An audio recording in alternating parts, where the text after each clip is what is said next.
True, এটা কিন্তু true, এটা কিন্তু একদমই ভুল বলছি না, এটাই মেইন কারণ। বাট বাট আপনি কখনো খবর নিয়েছেন কি নিজে থেকে, বা একটু যাচাই করে দেখেছেন যে শুধুমাত্র নিরাপত্তার কারণে এই ছাদটা বন্ধ থাকে? তিনি বলেছিলেন এই ধরনের একটি ঘটনা। চলুন শুনে আসি। আমি উপমা, রামপুরা থেকে এসেছি। তো যেটা হচ্ছে 2007-এর, এটা 2007-এর আগস্টের ঘটনা। আচ্ছা।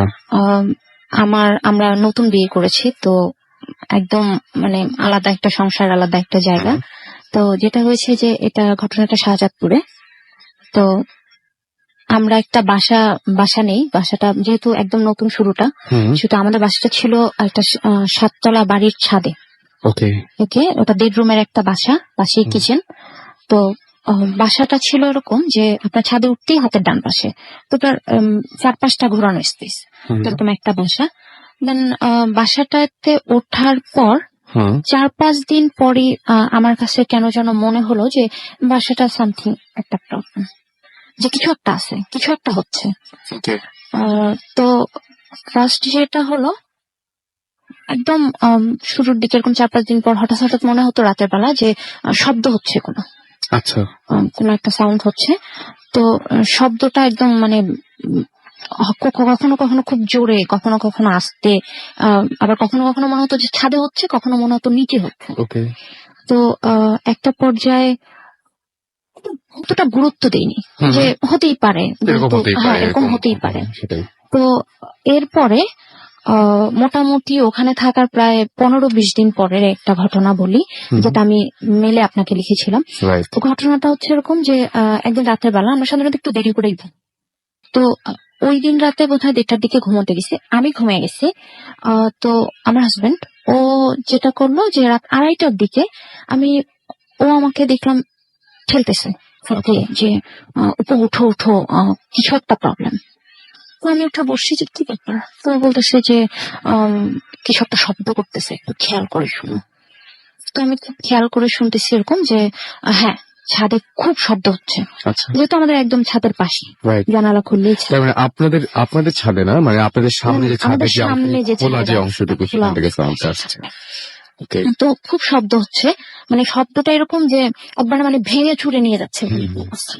তো ওইখানে সম্ভবত পাখির একটা খাঁচা ছিল আমাদের জানালার বাইরে। তো ওটা বাড়িওয়ালা বা কারো। তো আমি ফার্স্ট ভাবছি যে ওইটা কোন একটা সাউন্ড, যে বাতাসে এটা করছে। তো আমি জানালার পাশে যে দেখলাম যে না, ওরকম কিছু না, ওটা ঠিক আছে। কিন্তু আমার কাছে মনে হচ্ছে যে ছায়ার মতো একটা কিছু জানালা থেকে সরছে, আবার আসছে। তখন আমার আরো 4-5 বছর আগের কথা, তো খুব ভয় পাইছি। তো আমি মোটামুটি দোয়া কালাম যা জানি এগুলো পড়তেছিলাম, এরকম একটা অবস্থা। তো এরপরে যেটা হলো যে আমি মোটামুটি আমরা দুজনই সারাটা রাত এই মানে বিভৎস সব শব্দ, মনে হচ্ছে যেন একদম মানে বাড়ি ঘর উড়াই নিয়ে যাচ্ছে, এরকম একটা অবস্থা। তো এরপরে যখন ফজরের আজানের কিছুক্ষণ পরে, তো আমাদের পাশে পাশে একজন ভাবি ছিল। আমি ভাবিকে ফোন করে বললাম যে ভাবি বের হইয়েন না, এখানে একটা প্রবলেম হচ্ছে। তো ভাবি বললো যে আমিও শুনতেছি, আপনারাও বের হইয়েন না, আমি তো খুব ভয় পাইতেছি। তো আমি বললাম যে ঠিক আছে, আপনি জাস্ট বের হইয়েন না। তো রাতটা গেল, সকালবেলা ঠিক ফজর আজানের পর তো ওই সময়টা আমরা বেরোলাম, আমি ভাবি ও আমরা সবাই বেরোলাম। তো বেরোই যেটা দেখতেছি যে ছাদের মধ্যে মনে হচ্ছে যে কোনো একটা কিছু, মানে কোনো কিছু একটা কাটলে, মুরগি বা কোনো কিছু কাটলে যেরকম ছিটানো রক্ত থাকে না, এরকম ছেটানো রক্ত পুরা ছাদের মধ্যে, আর পিছনের দিকে। তো ওই জায়গাটায় মানে আমার আমি আপনাকে দেখে বুঝতে পারছি যে কেমন লাগছে, মনে পড়ে আমার আসলে ওরকম লাগছে।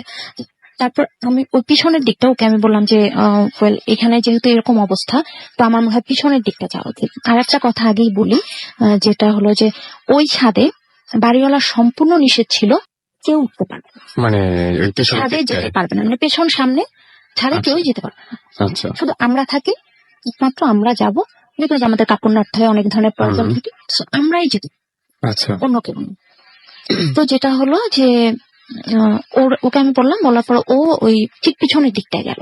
তো পিছনের দিকটায় যে ও ডাকার পরে আমি যে দেখলাম যে মনে হয় যে 4-5 বছরের একটা বাচ্চা, সে হেঁটে গেছে বাট এক পায়ে, 4-5 বছরের একটা বাচ্চা হেঁটে গেছে, বাট কিন্তু এক পায়ে, এক মানে পায়ে। পায়ের ছাপটা এরকম যে একটা মানুষ হেঁটে গেছে হ্যাঁ, একটা এবং পা তার দেখা পায়ের যাচ্ছে। ছাপটা খুব ছোট ছোট, দেখে আচ্ছা, মনে হয় যে 4-5 বছরের কোনো। তো আম, দেখে তো স্বভাবতই আমরা স্বাভাবিক, মানে খুব ওই সময় ভয়াবহ একটা ব্যাপার। আর ধুলার মধ্যে এটা কি আপনারা দুজনেই দেখেছিলেন? আমরা দুজন নাই, এবং আমাদের একটা ভাবি ছিল পাশে, সেও সেও দেখেছে। হ্যাঁ, আমরা সবাই। তো মোটামুটি ভীষণ একটা ভয় পাইছি। হুম, হুম। আর ও যেহেতু সাথে ছিল, ওর এক্সপিরিয়েন্সটা ও শেয়ার করতে পারবে যে আরো মানে ব্যাপারটা কতটা ভয়ঙ্কর ছিল। রাইট। মানে বিভৎস সব অবস্থা। এরপরে একটা ঘটনা ওই বাসায়, যেটা হলো যে ও একদিন শাওয়ার নিতে গেছিল। আপনার হাজবেন্ড, আমরা তার কাছে পরে আসবো, যেটা আমরা Okay. হ্যাঁ তো ও শাওয়ার নিতে গেছে। তো হ্যাঁ, শাওয়ার নিতে গেছে, তো আমাদের বাথরুমটা ছিল এরকম যে বাথরুমের ওই পাশে আর কিছু না, রাইট। দেয়ালটাই শেষ, তো তার ভেন্টিলেটর উপরে। তো ও শাওয়ার নিচ্ছে, ও আমাকে ভেতরে এসে আমাকে বলতেছে যে তুমি আমার হাত ধরে টান দিছো। শাওয়ার নিয়ে ভেতরে এসে আমাকে বলতেছে তুমি আমার হাত ধরে টান দিছো। তো আমি বললাম কোথায়? বলে হ্যাঁ তুমি ভেন্টিলেটর দিয়ে আমার হাত ধরে টান দিছো। তো আমি বললাম যে ভেন্টিলেটর দিয়ে কিভাবে দিব, সেটাই, এটা তো যেহেতু সম্ভব একটা না। 7 তলা বাসা, সেটাই ওটার ওপাশে তো আমার পক্ষে যাওয়া সম্ভব না, না। কারো পক্ষেই সম্ভব না, বিকজ ওখানে কিছু নাই, মানে দাঁড়ানোর মতো বা এরকম কোনো দাঁড়ানোর মতো জায়গা। কিছু নেই, কোনো জায়গা নেই। আচ্ছা, তো ওর মানে আমি ওকে দেখে বুঝতেছি যে কিছু একটা হয়েছে। তো ওকে পরে বললো যে কেউ একজন আমার হাত ধরে টান দিচ্ছে, তখন আমি শাওয়ার নিচ্ছিলাম। ওকে। তো আম, এরপরে এরপরে আরো অনেক কিছু ও বাসায় হয়েছে, হুম, অনেক ঘটনা। যেমন এমন হয়েছে যে ঘুমায় আসছি, দরজার ছিটকিনি বন্ধ করে উঠে দেখি দরজা খোলা, এটা ওই বাসাতেই ওই হয়েছে। বাসাতেই। ওকে। তো তারপরে বাড়িটা ছাড়ছিলেন না কেন তখনও? আম, আসলে ওই বাসাতে আমরা 6 মাসের মতো ছিলাম। মাত্র 6 মাস, হ্যাঁ। এটা অনেক কম সময়। তার মানে অনেক কম কিন্তু সময়, এই সময়ের মধ্যে অনেকগুলো ঘটনা ঘটেছে অনেকগুলো দেখতে পাচ্ছি। ঘটনা। তো ওই কম সময়টা যে ছিলাম, এরপরে চেষ্টা করেছি যে ওই বাসাটা ছাড়ার। হুম, তো একটা সময় যেটা হলো যে আপনারা দেখবেন যে বাসাটা ছাড়াটা কিন্তু একটু মুশকিলই হয়ে যায়, হুম, হুম, হুম। একটা বাসা Definitely. নিয়ে ফেললে একটু মুশকিল হয় ছাড়া। তো ওই ছাড়তে ছাড়তে যতটা সময় লেগেছে। তো Okay. আরেকটু বলি, যেটা হলো যে এই প্রবলেমটা কিন্তু আমার পিছন ছাড়েনি, আচ্ছা, এটা থেকেই গেছে। মানে অন্য বাসা যখন চেঞ্জ করে অন্য কোনো বাসায় হ্যাঁ। গেলেন, তখনও কি তখনও আমার সাথে প্রবলেম, আমার সাথে এবং ওর সাথে। তো আমার মনে হয় যে আমার হাজবেন্ডের কাছে যদি এর পরবর্তী ঘটনাটা শুনে আবার আমার সত্যি হ্যাঁ সেটাই, আমরা আরেকজন সেটাই ভালো আছেন, হয়। এবং তার কাছে আমার তার সাথে একটু কথা বলে নেই। আপনার পরিচয়টা একটু দেবেন যে। জি, ধন্যবাদ। আমি জাকি, হুম। রামপুরা থাকি। এবং এতক্ষণ উপমা যে গল্পটা বলছিলেন বা ঘটনা বলছিলেন, উপমার হাজবেন্ড হচ্ছে জাকি। জি। তো জাকি কি দেখেছিলেন বা জাকি ব্যাপারটা কিভাবে বুঝতে পেরেছিলেন, সেটা একটু শুনি আমরা, যে কি হয়েছিল আসলে ঘটনাটা। আসলে শুরু থেকে আমি কিছু কথা বলতে চাই যে হুম, আমি যে ঘটনাটা এতক্ষণ শুনলেন আপনারা, হুম, এটা আমার জীবনে প্রথম, আগে কখনো হয়নি। রাইট। সো এরকম মাথায় ছিল না যে আমি এরকম একটা ঘটনা ফেস করব। রাইট।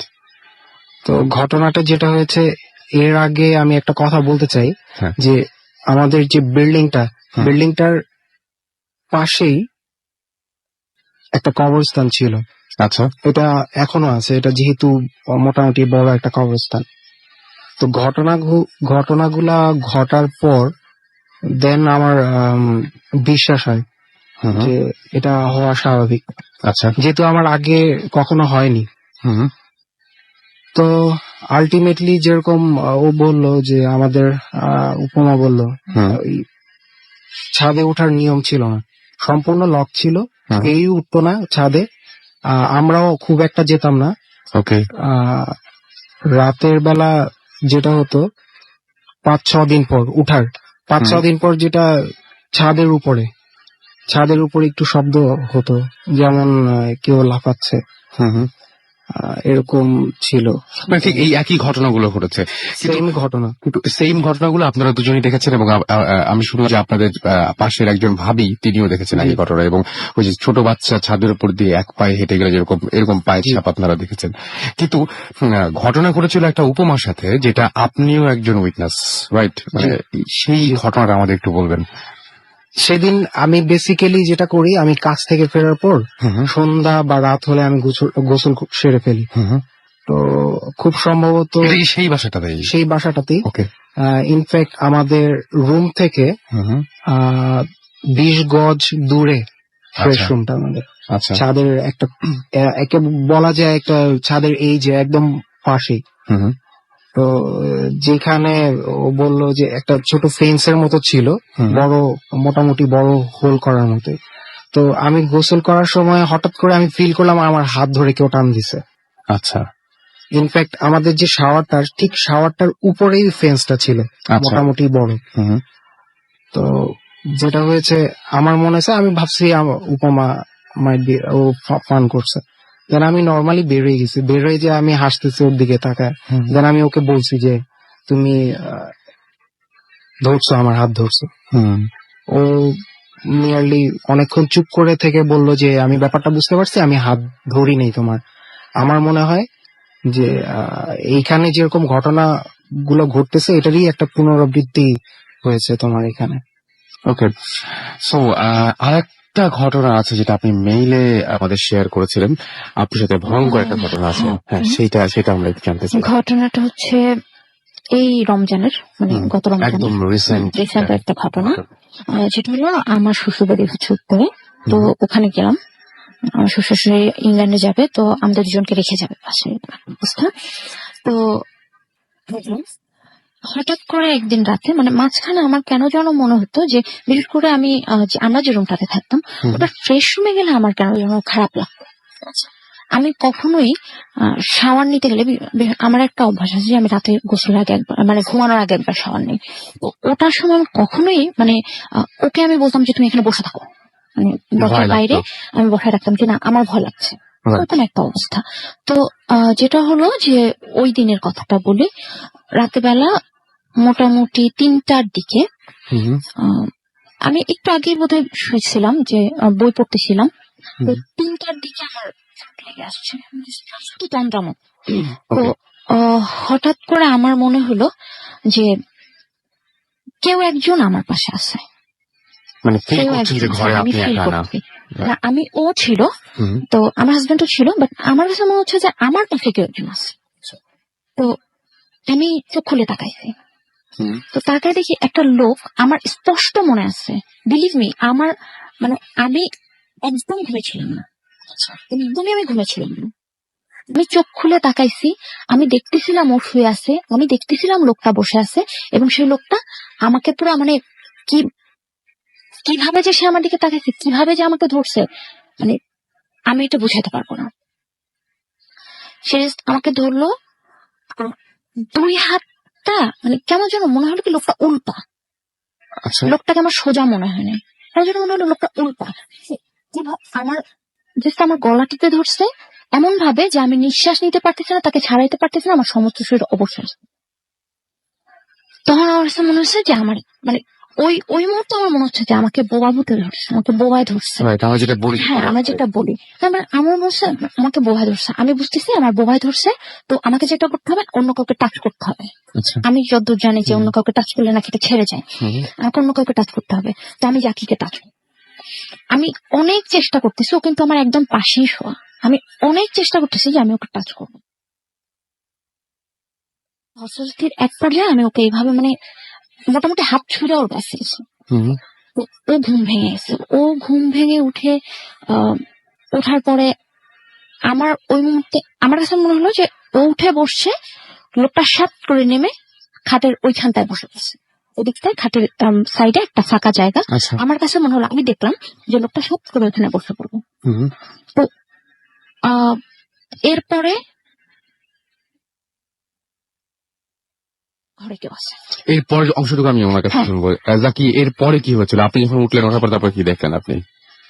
আমাকে আমি ঘুম থেকে জেগে দেখি ও কাঁপতেছে হুম খুব জোরে। আমার শরীর জার্ক হচ্ছিল কারণ হুম। ও আমাকে ডাকতেছিল। হুম অনবরত চোখ দিয়ে পানি পড়তেছে, হুম but চোখ খুলতেছে না, এরকম অবস্থা। তো একটা পর্যায়ে আমি ওকে জিজ্ঞেস করলাম যে কি হয়েছে, তুমি আমাকে বলো। হুম তো ও শুধু দুটা কথা বলছে যে এই ঘরে কেউ আছে, এই ঘরে কেউ আছে, লোকটা খাটের নিচে গেছে। হুম। দেন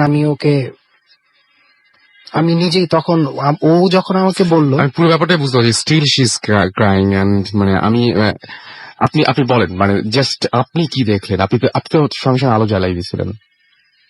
আমি আমি আমি যেটা হয়েছে, আমাদের ডিম লাইট জ্বালানো ছিল, বাট আমি তখন আমাদের যে সোডিয়াম লাইট ওটা জ্বালাই। জ্বালানোর পর আমি ওকে বলি যে তুমি কি দেখেছো, তুমি আবার রিপিট করো। সে আবার রিপিট করলো এই ঘরে কেউ আছে এবং লোকটা খাটের নিচে গেছে। তখন এখন আমি বলবো, তখন আমি ওকে বাহবা দেওয়ার জন্য বলছি যে এটা কোনো ব্যাপার না, এটা তো ঘুমে দেখছো, আসো উঠে দেখি খাটের নিচে কি। বাট বিলিভ আমি হয়তো আমার মনে হয়েছে যে আমার ভিতরটা ছিঁড়ে যাচ্ছে, এত ভয়ে ছিলাম। দেন আমি ওকে অনেক কষ্টে নিচে ফ্লোরে নামলাম, নেমে নিচু করে ওকে খাটের নিচে দেখালাম, বাথরুম দেখালাম, খাটের পাশে একটা ছোট্ট প্যাসেজ ছিল ওটা দেখালাম, আলমারির পিছনে একটা চিকন জায়গা ছিল ওটা দেখালাম, খাটে উঠালাম, পানি দিলাম। শি ওয়াজ স্টিল ক্রাইং, ও কাঁদতেছিলই। আর কিছুক্ষণ পর সে বলল যে আমার প্রচন্ড মাথা ব্যথা ধরছে, আমার গলা জ্বলতেছে, আমার বুক ভারী হয়ে গেছে। আচ্ছা। আমি ওকে পানি দিলাম, মাথায় পানি দিলাম। দেন ও গলা যখন হাত দিয়ে ধরতেছে, দেন আমি ওর গলার দিকে তাকালাম।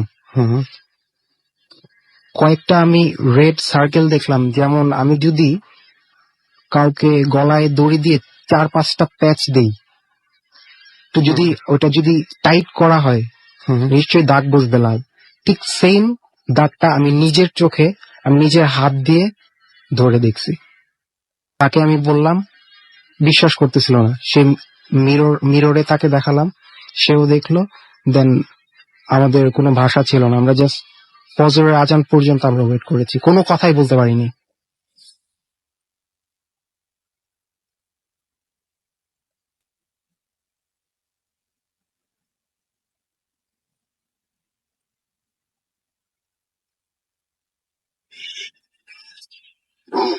FM, the night comes alive with Ramin Fawn.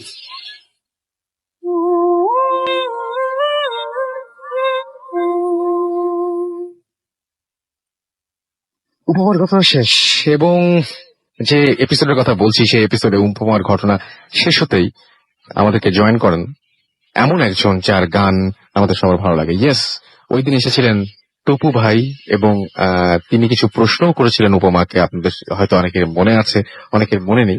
এবং তারপরেই আসেন সুমন ভাই, এবং মানে সেই কথার সূত্রে সুমন ভাইয়ের জীবন থেকেও বেরিয়ে আসে ঘটনা, এবং দারুণ একটা এপিসোড ছিল সেটা।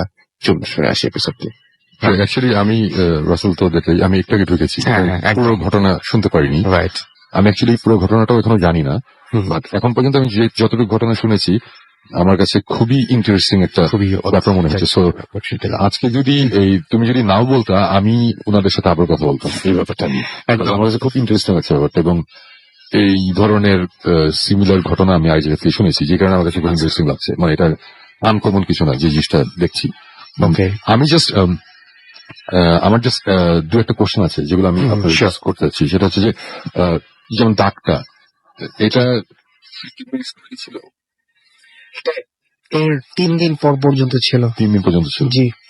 ইনফ্যাক্ট আমার যে বড় বোন, তাকে আমি বলেছি, শুধু একটা মানুষকে আমি শেয়ার করেছি, এন্ড দেন আজকে হয়তো লাখ মানুষ, হাজার মানুষ শুনতেছে।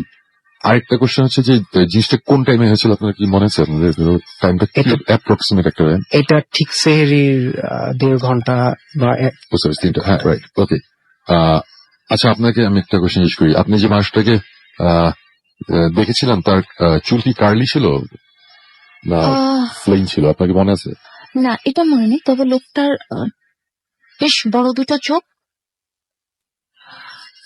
ওকে, বেশ বড় দুটো চোখ, লালচে টাইপের, এবং লোকটা আমার দিকে তাকাই ছিল এবং সে হাসতেছিল। আমার এটা স্পষ্ট মনে আছে, এবং এই লোকটাকে আমি প্রথম না, এর আগে আমি অনেকবার দেখেছেন কি হ্যাঁ, এরকম সিচুয়েশন? এরকম সিচুয়েশনে, এবং আমি অনেকবার এটা নিয়ে আর কথা বলতে হবে না, পরে আমি আপনার সাথে আবার এটা নিয়ে। জি শিওর। হ্যাঁ, আর রাসেলের কাছে রাইট। আচ্ছা, রিসেন্ট কিছু প্রবলেম হচ্ছে, আপনি কি এখন কথা বলতে পারবেন, মানে প্রবলেম গুলো কি হয়েছিল? আচ্ছা, রিসেন্ট কিছু প্রবলেম হয়েছে, যেটা হলো যে গত বুধবারের কথা বলি। গত বুধবারের রাতে, যদিও ঘটনাটা খুব আমার কাছে স্বাভাবিক মনে হচ্ছে, বাট ও আমার হাজবেন্ড একটা কথা বলাতে অস্বাভাবিক হচ্ছে, আমি বলি।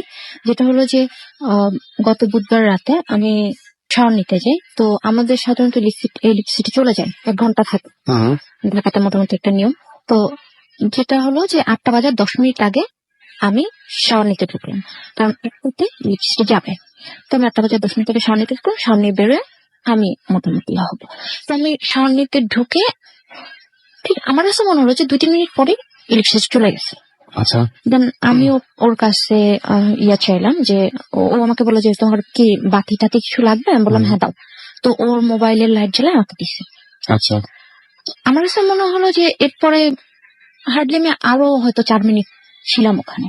আচ্ছা, বাট বেরোনোর পরে ও আমাকে বলতেছে যে আমি প্রায় 1 ঘন্টার উপরে বাথরুমের ভেতরে ফ্রেশ হয়েছিলাম। 1 ঘন্টা। আপনার কাছে ওই সময়ের কোনো হিসাব নেই? সময়ের কোনো হিসাব আমার কাছে নেই।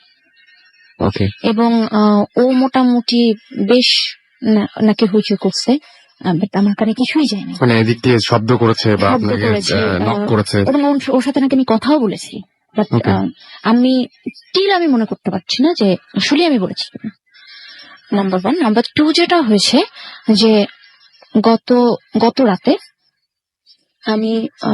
আমরা একদম সারা রাত জেগেছিলাম। আচ্ছা। তো গত রাতে আমি রাত 3টার দিকে চা করতে গেছি, চা খাবো, চা করতে গেছি। তো চা করতে গেছি, আমি চা করছি, হঠাৎ করে এই বাসাটা, যে বাসাটা এখন আছি, ওই বাসাটা আমরা প্রায় 1.5 বছর। আচ্ছা। 1.5 বছরের মধ্যে আমার টুকটাক স্বাভাবিক ঘটনা ছাড়া এরকম কিছু আমার হয়নি। তো আমি চা করতে গেছি, হঠাৎ করে আমার মনে হলো যে আমার পিছনে কেউ আছে। আচ্ছা। এবং সে আমার ঘাড়ে হাত রাখছে, এবং পিছনে আমি বিস্কিটের প্যাকেট ফেলছি। ওই প্যাকেটে যে খসখস করতেছে, মানে প্যাকেটের উপরে একটা কেউ পা রাখলে বা একটা কোনো কিছু পড়লে একটা খচমচানি একটা শব্দ আছে না, ওরকম যে শব্দটা, এটা আমি পাচ্ছি। বাট আমি একবার, আমার এত ভয় লাগছে, আমার পুরো শরীর ফুলে গেছে, পুরো গা কাটা দিয়েছে, এবং আমার কিরকম শরীর ভারী হয়ে যায় না একটা, আমার মাসে আমার ঘাম ছুটে গেছে। তো আমি একবারও, মানে আমার এতটা সাহস হয় না যে আমি ঘুরে দেখবো যে আসলে পিছনে কি আছে। এবং আমার কাঁধে হাত রাখা, এটা আমি স্পষ্ট বুঝতেছিলাম যে আমার কাঁধে কারো হাত। তো আমি জোরে একটা চিল্লা দিচ্ছি, যাকে এদিকে আসো। তো দৌড়ে গেছে, কি হয়েছে, আমি বললাম আসো। তো ও গেছে, এরপর আমি খুব স্বাভাবিকভাবে চা বানিয়েছি, চা বানিয়ে আমি ঘরে চলে আসছি। ওই গতকালকে সন্ধ্যাবেলা যেটা ঘটছে, ইলেকট্রিসিটি চলে গেছে, আমি রান্নাঘরে কিছু একটা করতেছিলাম, সম্ভবত কোন একটা রান্না করতেছিলাম। হঠাৎ করে রান্নাঘরের উপরে যে ইসের মতো দেয়া থাকে, কাবাটার মতো দেয়া থাকে বা ইয়ে থাকে, হঠাৎ করে দেখলাম ওগুলোর মধ্যে কতগুলা খালি বোতল ছিল, পানির বোতল, বয়ম, এই টাইপের খালি কিছু ছিল। হঠাৎ করে দেখলাম ওখান থেকে ঝরঝর করে সব পড়তেছে ইলেকট্রিসিটি যাওয়ার সাথে সাথে, এবং ওখানে অনেকগুলো শপিং ব্যাগ ছিল, সবকিছু নিচে পড়ে গেছে। এবং আমার বাসার যে বাড়িওয়ালি, সেও এই মুহূর্তে আমার ঘরে বসা ছিল। আমরা দুজনেই মানে পুরো একদম ভয় পেয়ে গেছি। দেন আমি ওটা উঠালাম, খুব স্বাভাবিকভাবে কারেন্ট আসার পর আমি ওটা উঠালাম। আচ্ছা, খুব একটা অদ্ভুত ব্যাপার, খুবই অদ্ভুত ব্যাপার যে আপনার এই প্রবলেম গুলো আছে। আমি এর আগেও একজনের সাথে কথা বলেছিলাম, যিনি কিনা এই যে তান্ত্রিক টাইপের, অথচ আপনি প্রচুর ব্ল্যাক পরেন, আপনার টিপ ব্ল্যাক, আপনার ড্রেসের মধ্যে অনেক ব্ল্যাক আছে, আপনি কি মানে ব্ল্যাক টি খুব বেশি পরেন? হ্যাঁ, আমি ব্ল্যাক খুব বেশি পরি, এবং আমার মানে যদি 10টা ড্রেস আমার থাকে তার মধ্যে 9টাই হচ্ছে এক্স্যাক্টলি, আমি এটা সন্দেহ করেছিলাম এবং এই জন্যই বলছি আপনি ব্ল্যাকটা কি অ্যাভয়েড করতে পারেন? ব্ল্যাক এবং আমাকে একজন কি বলে আমাকে একজন আমার ওর খুব ক্লোজ একজন ফ্রেন্ড আছে যে এগুলা নিয়ে একটু পড়াশোনা আছে। এক্স্যাক্টলি, সে আমি আমাকে অনেকবার বলছে যে তুমি ব্ল্যাক এবং আপনার ব্ল্যাকের উপরে কি আকর্ষণ আছে? মানে হ্যাঁ আমার ব্ল্যাকের উপরে তীব্র একটা আকর্ষণ আছে। আর attraction আমি আছে, যা right? কিছু কিনতে যাই আমার কাছে মনে হয় যে ঘুরে ফিরে ওই ব্ল্যাকটা ব্ল্যাকের দিকে চোখ পড়ে। আপনার বাসা থেকে ব্ল্যাক যা কিছু আছে একটু মানে বিশেষ করে ড্রেস এটা এবং আরেকটা জিনিস আমি শুনেছিলাম, এটা আপনি তো আমার একদমই শোনা, কিন্তু আপনি দেখতে পারেন ট্রাই করে, আমার উপকার হচ্ছিল, সেটা হচ্ছে আপনি ঘুমানোর আগে একটু পারফিউম ইউজ করতে পারেন। এটা আমি সবসময় করি। এটা আপনি সবসময় করেন, রাইট? তবে কালো ড্রেস এবং কালো যা কিছু আছে আপনার বাসার আশেপাশে তাহলে আমার পুরো বাসা পাল্টাতে হবে, বিকজ আমার বাসায় এক্স্যাক্টলি হচ্ছে যে ম্যাক্সিমাম জিনিস ফার্নিচার থেকে শুরু করে ম্যাক্সিমাম জিনিসপত্র black black, right? Black and এটা হোয়াইট। এটা কিন্তু খুব, আমি জানি না, তবে এটা খুব মানে কি বলবো, হ্যাঁ এটা আমাকে টানে, খুব টানে। এটা খুব আর টানে। আরেকটা জিনিস হলো যে এই যে পারফিউমের একটা ব্যাপার বললেন, আরেকটু বলি। আমি এর আগেও আপনাদের শোতে শুনেছি, অনেকে বলেছে, এবং আমার সাথে যেটা হয়, আমি বিয়ের পর আমার হাজবেন্ডকে অনেক বলেছি যে আমি মাঝে মাঝে কিছু গন্ধ পাই, হুম, কখনো খুব বেশি সুগন্ধ, যেমন মনে হয় কি যে কিছু তাজা ফুল আমার সামনে এনে কেউ রাখছে, আচ্ছা, আমি ফুল দেখতে পাচ্ছি না বা ফুল যে আছে এটা বুঝতে পারছি না, বাট তাজা ওই গন্ধটা তাজা ওই পাচ্ছেন আপনি, গন্ধটা আমি পাচ্ছি। রাইট? তো হঠাৎ করে মানে আর এমন সব জায়গায় যেখানে তাজা ফুলের প্রশ্নই ওঠে না, লাইক আমি এখানে বসে আছি, এখানে তাজা ফুলের গন্ধ। খারাপ যে গন্ধটা সেটা কিরকম পান? খারাপ গন্ধটা যেমন আজকে আপনাদের সিঁড়ি থেকে আমি যখন উঠতেছি তখন আমার কাছে মনে হচ্ছে কি যে কেউ পলিথিন অথবা তার পোড়াচ্ছে। আমি ওকে জিজ্ঞেস করতেছিলাম, আপনি উনিকে পেয়েছিলেন নাকি? ও আমাকে বলতেছিল যে হয়তো হয়তো যে কি কেউ হয়তো কি কয়েল বা কোনো কিছু জ্বালাইছে তার গন্ধ, এরকম কিছু একটা হতে আমার পারে। কাছে আমি স্পষ্ট পাচ্ছি যে ওইটা। আর আরেকটা যেটা হয় যে ব্যাড স্মেল আমি একটা পাই যে ইঁদুর পচা গন্ধ, ইঁদুর পচা গন্ধ, মানে Okay. কোনো কিছু কোনো এনিমাল কোনো মারা টারা গেলে একটা বাজে একটা গন্ধ হয় না, হুম। ওরকম একটা গন্ধ। আর গন্ধটা এতই তীব্র যে আমি মাঝে মাঝে অকারণে আমি বমি করি। আমাকে জিজ্ঞেস করে কি হচ্ছে, আমি গন্ধ পাচ্ছি, অকারণেই করছি। বিশেষ করে পোড়া গন্ধ পাওয়াটা এটা খুব একটা মানে অদ্ভুত পোড়া ব্যাপার। গন্ধটা আমি খুব কমই পাই। But এই যে পচা গন্ধ, অনেক সময় শরীর খারাপ থাকলে এরকম পচা গন্ধ পাওয়া যেতে পারে, কিন্তু পোড়া গন্ধটা পাওয়া শরীর একটু খারাপটা না, শরীর খারাপ না থাকলেও হয়। যেমন আমি খুব স্বাভাবিক বসে আছি, কথাবার্তা বলছি, হঠাৎ করে মনে হলো যে আমার নাকের কাছে ব্যথা একটা কিছু ঘুরাচ্ছে, এটা গন্ধ। বুঝতে পেরেছি। ওকে, আমরা একটা যেটা কাজ করি, আমরা অনেকক্ষণ ধরেই আমরা শুনলাম এগুলো এবং আপনাকে আর কষ্ট। আর একটা মিনিট Sure, একটা কথা sure, বলবো, sure. যেটা হলো যে আমার হাজবেন্ডের সাথে এই প্রবলেম গুলো যে শুরু হয়েছে, আমার সাথে শুরু হয়েছে অনেক আগে। আমার বিয়ের পর থেকে, মানে আমাদের বিয়ের পর থেকে ওর সাথে প্রবলেম গুলো শুরু হয়েছে। আচ্ছা, এখন উনি নিজেও ভিকটিম। ও নিজেও ভিকটিম। আর ওর আরেকটি জিনিস যেটা হয়, ওর শরীরে কিছু আঁচড়ের দাগ হয়। এক্স্যাক্টলি, আমরা ওর শরীরে এবং আঁচড়ের দাগ হয়, যেটা হয় যে আপনি আপনার শরীরে উপর থেকে নিচে আঁচড় দিতে পারবেন, নিচ থেকে উপরে না, রাইট? সত্যি না? তো ওর শরীরে এরকম দাগ হয়, মানে এমন দাগ যে রক্ত বের হয়ে আসবে এখন, এরকম আঁচড়। তো এটা ধরেন, এটা এখন আজকে একটা দাগ হলো, এটা সেরে যেতে হয়তো একদিন লাগবে, ঠিক একদিনের মাথা তাজা এবং নতুন, যেটা কোনো ধরনের কোনো ব্যথা না, কোনো যন্ত্রণা না, কিছু না, রক্ত জমা হয়ে আছে একটা দাগ। আর ম্যাক্সিমাম দাগগুলো হয় 3 আঙ্গুল, শরীরে একটা দাগে দেখছি যেটা 4 আঙ্গুলের। ওকে, এটা হচ্ছে, আমি একটু ওনার কাছে যাই তাহলে। হ্যাঁ, কি মানে আপনি কি, আপনার কাছে এটা কোনো ব্যাখ্যা আছে নাকি? আপনার কাছে আমি কিভাবে হতে পারে এটা? at আপনি least- নিজে করেন না তো এটা, এরকম কিছু মনে হয়েছে কখনো? লিস্ট এটা আমি করি। আমি যেটা, আমার নখ রাখার কোনো অভ্যাস নেই, হুম, হাতে ব্রেসলেট বা আমি কোনো গলায় কোনো চেইন পরি না, বা আমার যে বিছানা এটা কভারের মধ্যে কোনো চেইনও নাই যে ওইখান থেকে আমার গলায় বা পিঠে বা হাতে এটা একটা হতে পারে। তো বাসায় যতক্ষণ থাকি ততক্ষণ আমার অলওয়েজ আমি খালি গায়ে থাকি। তো আমি নিজের বডিটা আমি দেখতে পারি যে আমার এটা কোনো পরিবর্তন আসলে আমার চোখে লাগে। লাস্ট বার যেটা হয়েছে, আমার ঠিক হাত ডান পাশে এইখানে, এটা হয়তো এই স্ক্র্যাচটা আমার চলে গেছে, ঠিক এটা সারতে না সারতে আমার ঠিক বাম হাতের ঠিক এই আপনি যেটা দেখাচ্ছেন মানে আন্ডারআর্মের কাছাকাছি হ্যাঁ একদম। ঠিক হ্যাঁ। এখনো ওই দাগটা আমি চাইলে আমি এখন দেখাতে পারবো। এখনো দাগটা আমার আছে। আমি ঘুম থেকে উঠছি, উঠার পর ও আমার দিকে তাকায় আছে। কি হয়েছে বলে যে তোমার হাতে দেখো, কোনো ব্লিডিং নাই, কোনো ব্যথা নাই, বাট আছে। ওকে ওকে, আমরা আবারও এই প্রসঙ্গে ফিরে আসতে চাই। আপাতত আমরা বলি যে আমরা ব্রেকের আগে বলেছিলাম যে আমাদের সঙ্গে নতুন একজন আমাদের আজকে এখানে জয়েন করেছেন এবং তার কাছ থেকে আমরা শুনতে চাই। আমার মনে হয় গলা শুনলে বুঝবে একটু। হ্যালো, সবাই কেমন আছেন? সবাইকে কি বলবো, এইসব ভৌতিক ব্যাপারে শুভেচ্ছা দেওয়াটা কি ঠিক কিনা আমি জানি না ঠিক। তো সবাইকে অভিনন্দন। আপনাদের গল্প শুনলাম এবং খুব ইন্টারেস্টিং। আর আমিও এক্সপিরিয়েন্স করছি, আমার লাইফে খুব কম এক্সপিরিয়েন্স, বাট কিছুদিন আগে আমি একটা এক্সপিরিয়েন্স হয়েছে আমার সুমনের সেটা সাথে। আমরা তবু ভাই তার আগে আমি একটা কথা বলি, মানে আমার এই সমস্ত ঘটনা জানলে বা যখনই মনে হয় যে এরকম কোন একটা ঘটনা ঘটলো, প্যারানর্মাল কোনো কিছু হলে আমি এখন যেটা বলি সব সময় সেটা বলি যে পৃথিবীটা কার তোমার না আমার বলে দাও। সেটা সেদিনও বলেছিলেন হ্যাঁ, আপনি। একদম একদম সেটাই। এবং আপনার সাথে কথা হওয়ার পরে কিন্তু আমাদের মেইন ইনসিডেন্টটা হয়েছে। সেইটাই আমরা আজকে শুনতে চাই। রাসেল কুপার। কিন্তু ওটা ভালো হয়েছে, কিন্তু মানে সবাই একটা এক্সপিরিয়েন্স করলো আর কি এরকম ধরনের কিছু আমি একটা। একটু আমি যেহেতু শুনেছি এত, হ্যাঁ, তোমাদেরকে sure. কিছু কোয়েশ্চেন করতে চাই। Sure. সেটা হচ্ছে গিয়ে মানে এই জিনিসটা আপনাদের কতদিন ধরে হচ্ছে এটা, মানে আনুমানিক কত বছর ধরে এই জিনিস?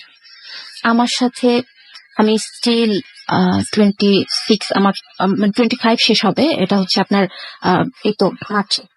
তো আমার মোটামুটি 12-13 বছর বয়স থেকে আমার সাথে এটা শুরু হচ্ছে, এবং এটা শুরু হয়েছে আমার বাবার বাড়িতে। আলটিমেটলি ওখান থেকেই শুরু হয়েছে।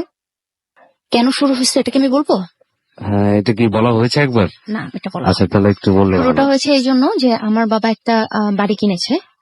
তো ওটা কেনার পর থেকে আমরা বাড়িটা করার পর আমরা যখন ওই বাড়িতে উঠেছি, প্রত্যেকটা মানুষের সাথে, আমাদের বাড়িতে যতজন বাসিন্দা প্রত্যেকটা মানুষের সাথে এরকম হয়েছে, এবং প্রত্যেকটা মানুষই মানে মোটামুটি ইয়ে হয়ে গেছে, যে মানে উচ্চায় গেছে ব্যাপারটা। আমি ওই জায়গাটা আটকাই গেছি, আমি জানি না কেন, কি বলবো, এটা আমাদের ওই ফ্যামিলিটাকে একটা কঠিন পরীক্ষার মধ্যে দিয়ে যেতে হয়েছে এবং স্টিল যেতে হচ্ছে।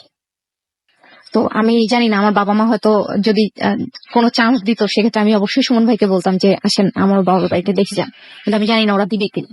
না, আমরা তো সবসময় এই ধরনের ঘটনা শোনার পর ডেফিনেটলি কেউ যদি আমাদের বলে তখনই আমরা যাই। সেটাই হ্যাঁ, so যেটা হয়, এখনো হয় যে ওদের বাসায় কেউ হাঁটতেছে, সে দরজা খুলতেছে, নামতেছে, পানি ঢালতেছে, গোসল করতেছে, মানে এটা প্রতি রাতে এবং প্রতিটা মানুষ শুনতেছে। well, আমি আপনাদের এই ঘটনা যত শুনছি ততই অ্যাকচুয়ালি আমি অনেক আরো বেশি ইন্টারেস্টেড হয়ে যাচ্ছি ব্যাপারটা নিয়ে। সো ডেফিনেটলি আমি আপনাদের সাথে পরে কোনো একদিন অবশ্যই আমি কথা বলবো। 3 আঙ্গুলের খামচি ব্যাপারটা, এই দাগের ব্যাপারটা, এটা খুবই কি বলবো, খুবই ইন্টারেস্টিং, খুবই অ্যামেজিং। আমি আপনাকে ডিসবিলিভ করছি না, আমি বলতে যাচ্ছি এই কারণে, এই জিনিস আমি নিজে উইটনেস করেছি, আমি দেখেছি 3 আঙ্গুলের ব্যাপারটা। আমরা সিলেটে গিয়েছিলাম একটা ইনভেস্টিগেশনে, যেটা নিয়ে রাসেল অনেক আগে আমরা একবার কথা বলেছিলাম, জুজু মনে আছে? রাইট, হ্যাঁ একদম। ওই যে কৌশিক দা বললেন ইন্ডিয়ার ঘটনা, আপনি হ্যাঁ, বললেন যে না সিলেটের সিলেটে এরকম কথা, একটা এবং ঘটনা ইন্ডিয়ার ঘটেছে। বর্ডারে। সো জিনিসটা একদম। অ্যাকচুয়ালি ওই একই এরিয়াতে। জুজু। সো ওইখানে আমরা 3 বার গিয়েছি 1 মাসের মধ্যে, এবং প্রতিবারই আমরা মোট 9 দিন ছিলাম। 3 দিন 3 রাত, তারপরে আবার একটা ব্রেক, আবার 3 রাত, আবার একটা ব্রেক, লাস্ট 3 রাতের থার্ড ডেতে, মানে 9th নাইট অ্যাকচুয়ালি কিছু ইনসিডেন্ট হয় আমাদের টিমেরই। তার আগে আমরা তেমন কিছুই পাচ্ছিলাম না ওখানে, বাট ওটার সবচেয়ে ইন্টারেস্টিং ব্যাপার যেটা ছিল সেটা হচ্ছে যে একটা রুমের দরজার বাইরে সকালবেলা আমরা আঁচড়ের দাগ পেয়েছিলাম, এবং এটা হচ্ছে 3 আঙ্গুলের। এবং আমি জানি না আপনার দাগটা কিরকম, বাট ওটা হচ্ছে প্রচন্ড সূক্ষ্ম, মানে অ্যাজ ইফ শুয়ের মতন। একটা নখ গুলোকে যদি আমি অনেক চিকন করে কাটা অনেক যায়, চিকন করে, অথবা শার্পনার দিয়ে যদি পেন্সিলের মতন শার্প করতে পারি, অথবা আলপিন দিয়ে যদি টানটা দেওয়া যায়, এরকম ধরনের ব্যাপারটা কিছু। অনেকটা ওরকম ছিল। এবং তারপরে পরে আমাদের কিছু ইনসিডেন্ট ওখানে হয়, যেটা আমি এখানে বলছি না, বিকজ আমাদের কিছু ব্যাপার আছে, রাসেল জানে, সবাই জানে যে আমরা সবকিছু এখনই রিভিল করতে পারছি না, বাট আমাদের বেশ কিছু ইনসিডেন্ট হয়েছিল। হ্যাঁ, এবং এই 3 আঙ্গুলের ব্যাপারে আমাদের ইনসিডেন্ট আছে আর কি অনেক। সো এই কারণেই আমার কাছে আরো ইন্টারেস্টিং লাগছে যে আমরা এই লাস্ট 1.5 বছর ধরে অনেক জায়গায় ঘুরছি, অনেক কিছুর আমরা অনেক ঘটনা শুনেছি। যেমন এই গন্ধের ব্যাপারটা তো খুবই কমন। মাসখানেক আগে একজন আমার সাথে যোগাযোগ করেছিল এবং সে বলেছিল যে তার পাশে এরকম এই সেম প্রবলেমটা হচ্ছে, এই গন্ধের ব্যাপারটা। এবং এর আগে আমরাও অনেক জায়গায় গিয়ে গন্ধ পেয়েছি, বাট আমি পার্সোনালি আমরা যেই গন্ধের যেই এক্সপিরিয়েন্সটা হয়েছে আমাদেরটা একটু উইয়ার্ড। এখনো পর্যন্ত আমরা বলে বুঝাতে পারিনি কাউকে গন্ধটা কিসের ছিল। আপনারা তো তাও ডিফাইন করতে পারছেন, আমরা এখনো পারছি না। আমি তপুকে এর আগে বলেছি যে বাজে একটা গন্ধ, বাট গন্ধটা যে কিসের এটা বোঝা যাচ্ছে না। এটা ঠিক বলে বোঝাতে পারবো না। এবং আমাদের এক ক্লোজ এক ছোট ভাই, সে তার পুরান ঢাকায় বাসা ছিল, এখনো আছে। ইনফ্যাক্ট ওই বাসায় একদিন রাত্রেবেলা সে বসে মুভি দেখছিল, এবং মুভি দেখতে হঠাৎ তার মনে হলো কি যে তার ঠিক পেছনে ডাইনিং টেবিলের ওইখানে কেউ একজন বসে আছে, এরকম একটা কিছু। তার ওই একটা ফিলিং হয় যে ওরকম কেউ একজন আছে, এবং তারপর তার তখন ভয় লাগা শুরু করলো। সে ভয়ে সে ঘাড় ঘোরাচ্ছে, সে মুভিটা দেখছে না, মানে মুভিটা একদমই এনজয় করছে না, সে জাস্ট টিভি স্ক্রিনের দিকে তাকিয়ে আছে, সে মাথা পর্যন্ত ঘোরাচ্ছে না। ঠিক তখন তার মনে হলো কি যে তার পিছন থেকে মানে জিনিসটা কাছে আসছে, এবং তার সোফারই আরেকটা কর্নারে কেউ একজন এসে বসেছে, এবং সে তখন একটা গন্ধ পায়। এবং গন্ধটা পাওয়ার পর সে বাম দিকে তাকায়ও না, সে দৌড়ে তার রুমে চলে যায়, এবং টিভি অন করা, ডিভিডি প্লেয়ার অন করা অবস্থায় সে তার রুমে দরজাটা লাগিয়ে দেয়। সো এই ধরনের ঘটনা আমি আরো শুনেছি, এবং আমি এই ঘটনাটা এই কারণে বললাম, বিকজ যে আমাকে বলেছে তাকে আমার অ্যাকচুয়ালি ট্রাস্ট না করার কোনো কারণ নেই। তার কোনো কারণ ছিল না আমাকে এটা নিয়ে একটা মিথ্যা কথা বলার। এই ঘটনাটা আমি অনেক আগে শুনেছি, এবং তখন এই ভূত লিস্টের প্ল্যানও হয় নাই, ভূতের হোমো শুরু হয়নি, নট দ্যাট যে সে একটা জুসি স্টোরি আমাকে দিবে আমি এটা এখানে এসে বলবো বা এরকম কোনো ব্যাপারও ছিল না। সো এইটাই বলছি যে আপনাদের কাছ থেকে আমি যে ঘটনাগুলো শুনছি সব কিছুর সাথে আমি কোনো না কোনো একটা ঘটনার মিল খুঁজে পাচ্ছি, এবং যেই কারণে যতবার একটা করে কথা বলছেন তত আমার কাছে আরো ইন্টারেস্টিং লাগছে যে অ্যাকচুয়ালি হোয়াটস গোয়িং অন। এবং এই আঁচড় বা এই শরীরের স্কার এই টাইপের আমি অ্যাকচুয়ালি কোইন্সিডেন্সে খুব একটা বিশ্বাস করি না, এটা আমার ফ্রেন্ডরা জানে। আমি সবসময় বলি coincidence, there is no such thing as coincidence বা কিছু, কোনো সবকিছুরই কোনো একটা রিজন থাকে, কোনো একটা কারণে হয়, রিঅ্যাকশন বা অ্যাকশন যেটাই বলি। এই যে আজকেও উনারা আসলে আমি কিন্তু জানতাম না যে আপনারা আসবেন। ইনফ্যাক্ট এখনো পর্যন্ত আমি কিন্তু আপনাদের নামও জানি না, ফ্রেন্ডলি স্পিকিং। আপনার সাথে আমার ফর্মালি পরিচয় হয়নি, আমি এসে দেখছি আপনারা এখানে আছেন, আপনারা ডাক নিয়ে আলাপ করছেন, এবং আজকে আমি আর তপু যখন আচ্ছা আপনার নামটা আমি শুনে নিই আগে। আচ্ছা, আমি উপমা। আচ্ছা, আর আপনার নাম? আর আমি হচ্ছি জাকি, আমরা হাজবেন্ড ওয়াইফ। আচ্ছা, হ্যাঁ ওটা বোঝা গেছে আসলে। এবং মজার ব্যাপার হচ্ছে যে এই কিছুক্ষণ আগে আসার আগে তপুকে বললাম যে তপু চলো এই রেডিও করতে যাই, আজকে ভূতে কামে যাই। তো আমরা গিয়ে কি করবো কি বলবো, আমি বললাম যে তুমি জাস্ট এই শ্রীপুরের লাস্ট উইকে যে কাহিনীটা ঘটেছে তুমি যা এক্সপিরিয়েন্স করছো ওইটা বললেই হবে। এবং ওই ঘটনার মধ্যে একটা এইরকম স্কারের একটা ব্যাপার আছে। সো আচ্ছা, খুবই ইন্টারেস্টিং। মানে আজকে আসার সময় তপু বলছিল যে আমি এই ঘটনাটা বলবো, আমার মাঝে ঠিক আছে, এবং আসার পরে আবার এখানে শুনছি এই ধরনের ঘটনা। সো তাই না তবু, মানে আমরা যখন আগে ভিডিও দেখে আসলাম, হ্যাঁ, এবং কারো মানে আমরা গল্পটা পরে বলছি আর কি, বললে তখন বোঝা যাবে। এবং টু হ্যাভ মানে এ প্রুফ, তো প্রথম স্কারের ভিডিওটাও করে আমার আইফোন দিয়ে। ওকে, হ্যাঁ, সো ওই ইয়েটাও আছে। যেমন আজকে এই যে মিস্টার জাকি উনি যে এসেছেন, উনি যেমন বলছেন যে আমি এখন শার্ট করে দেখে দিতে পারি যে আমার এখানে দাগ আছে, আমাদের কাছে একটা ভিডিও আছে। এটা মজার ব্যাপার যে মানে কোইন্সিডেন্স বলে আমি ঠিক বিশ্বাস করি না, বাট খুব ইন্টারেস্টিং লাগছে ব্যাপারগুলো। এবারে একটা ঘটনা না, এবার একটা ব্রেক, এবং ব্রেকের পরে আমরা আবার ফিরে আসছি। Booth FM. The night comes alive with Gramin Form.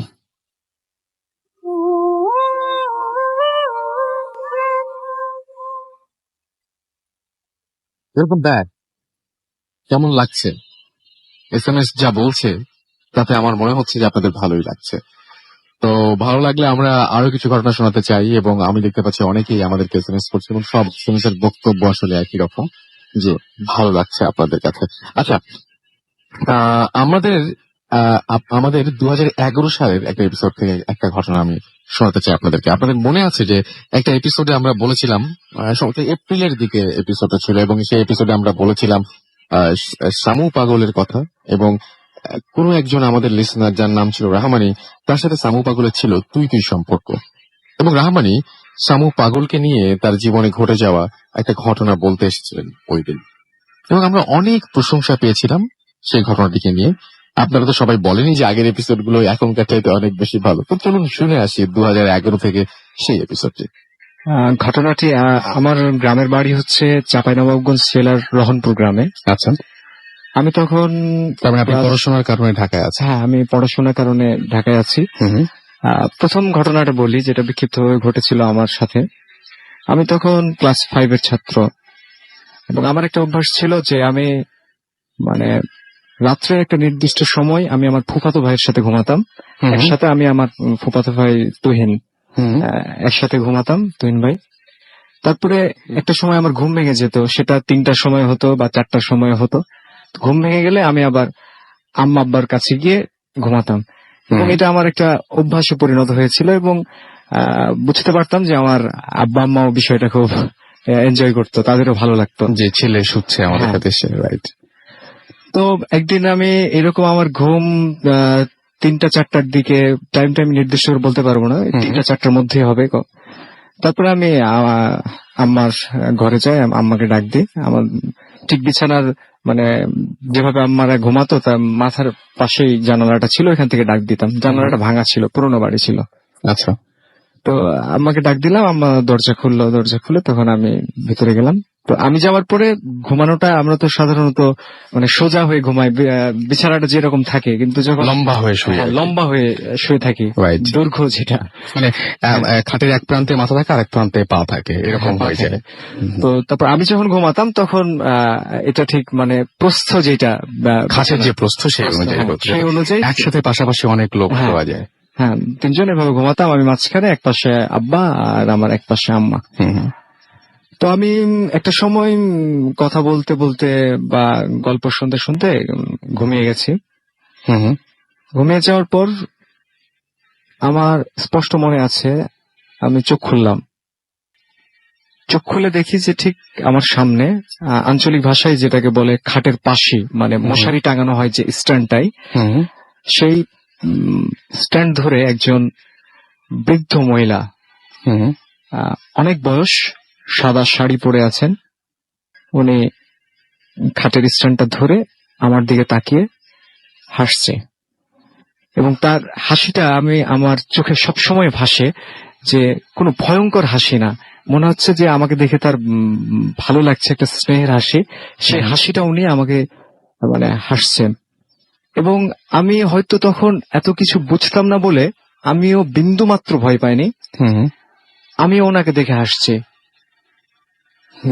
উনিও হাসছেন, আমিও হাসছি, এবং সেই বৃদ্ধ মহিলাটা সাদা শাড়ি পরেছিল, এবং ওনার সমস্ত মুখমণ্ডল গোটা গোটা, যেটাকে ঘা বলা যায় আর কি, পুরো মুখ সেটাতে ভর্তি আর কি, গোল গোল, বা পুরো মুখে গোল গোল চিহ্ন, এবং মানে উঁচু হয়ে আছে জায়গাগুলো। রাস্তায় মাঝে মাঝে কোনো ভিক্ষুকদের দেখা যায় এভাবে, যে শরীরে অনেক কিছু উঠে আছে টাইপের কিছু একটা, ওই রকম পুরো মুখে। কিন্তু উনি আমাকে দেখে হাসছেন, যেভাবে একটা বাচ্চাকে দেখলে মানুষ মানে আদরের ভাষায় হাসে, সেই হাসিটা উনি আমাকে দেখে হাসছেন, এবং আমি ওনাকে দেখে হাসছি। তারপরে আমি এটা দেখতে দেখতে আমি এক সময় ঘুমাই যাই, এবং ঘুমাই যাওয়ার পরে আমি একটা কেমন অনেক রকম বিক্ষিপ্ত ভাবে, স্বপ্নটা আমার মনে নাই, আমি একটা স্বপ্ন দেখেছি। তো আমি এই কারণে কনফিডেন্ট যে আমি দেখেছি, এখন সেটা আমার দৃষ্টি ভ্রম কিনা বা আমি সেই মানে সেই প্রশ্নে যাচ্ছি না, সেই প্রশ্নই আসছে না, কিন্তু আমি দেখেছি, এবং দেখে আপনি ভয় পাননি, এবং দেখে আমি ভয় পাইনি, আমার ভালো লেগেছে। তো এবার আমার মানে এটাও কিন্তু বেশ ভয়ঙ্কর ঘটনা, সেটা হচ্ছে যে আমার এসএসসি পরীক্ষার সময় আমার আব্বা মারা যায়। আব্বা মারা যাওয়ার পরে আমি ঢাকায় খালাম্মা খালুর কাছে মানুষ হয়েছি। এই পর্যন্ত আমি খালাম্মা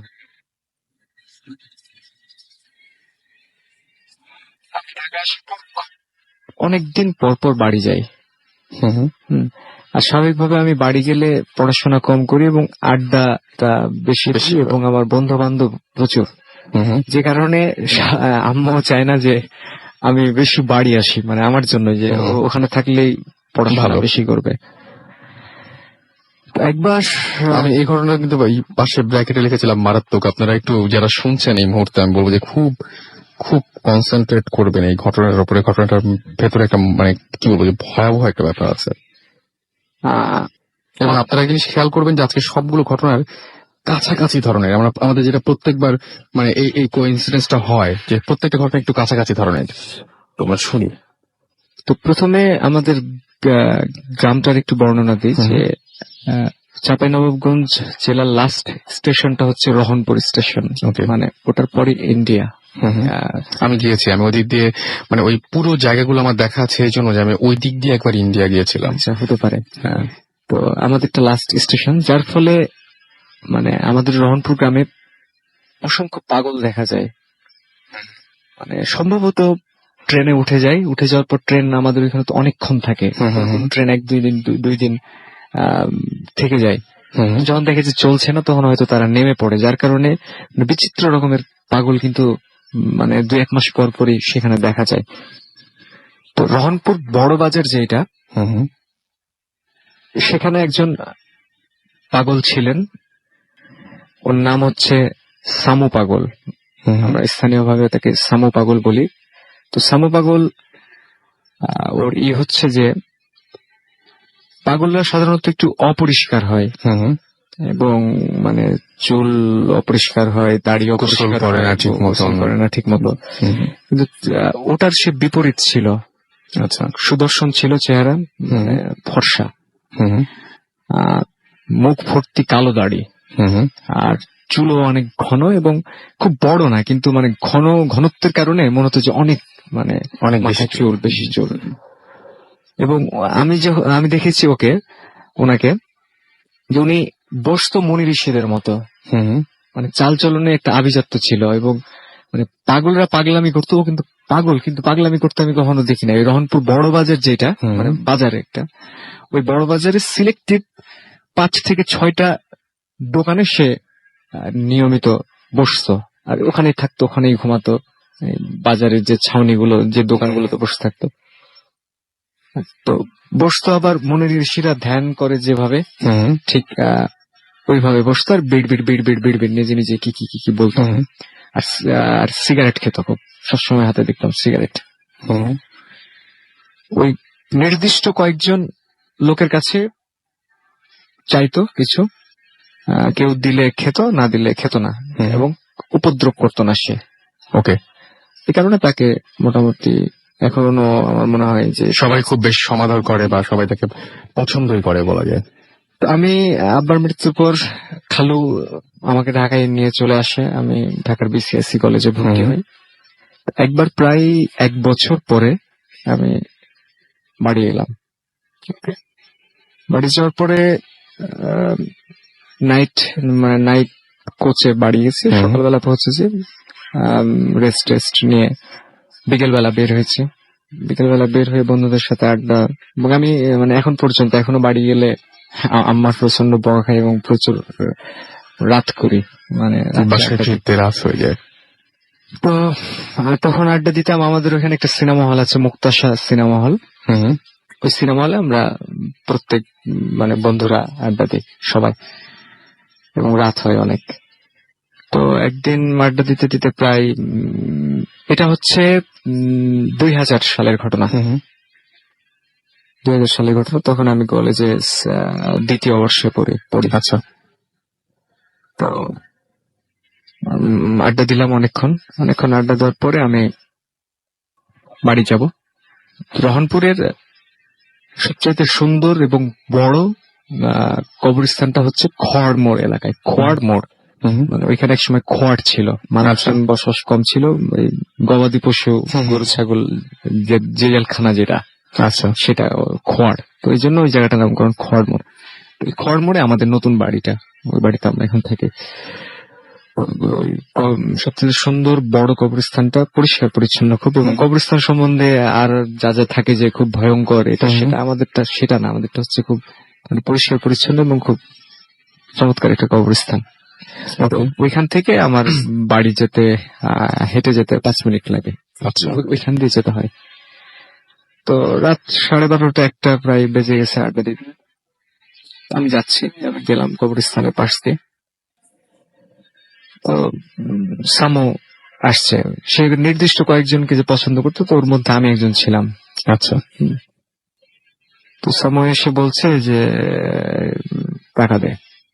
আমিও আবার তুই বলতাম ওকে। তুই বলতাম, আসলে বলাটা আসলে ঠিক না, বলতাম কেন জানি। বলছে যে টাকা দে। তো আমার তাকে ভালো লাগতো, কারণ সে একটা পাগল, কিন্তু ওই যে মনের ঋষিদের মতো চলাচল, কোনো পাগলামি করে না, পরিষ্কার পরিচ্ছন্ন, এবং দীর্ঘদিন থেকে তাকে দেখে আসছে ছোটবেলা থেকে। সে প্রায় 20 বছর একই জায়গায় ছিল, যার ফলে একটা মায়া মমতা কাজ করে তার প্রতি। আমি অনেকদিন পরে বাড়ি গেছি, আমি দিলাম টাকা দিয়ে পরের দিনও বিকেল বেলা বের হয়েছি। 1টা-2টা পর্যন্ত ঘুমাই, কাজ থাকে না তো বাড়িতে গেলে কোনো। আর আম্মাও বকাঝকা তখন একটু কম করে, ভাইয়া একটু বকাঝকা করে। তো আবার আড্ডা দিয়েছি, ঘোরাফেরা করেছি।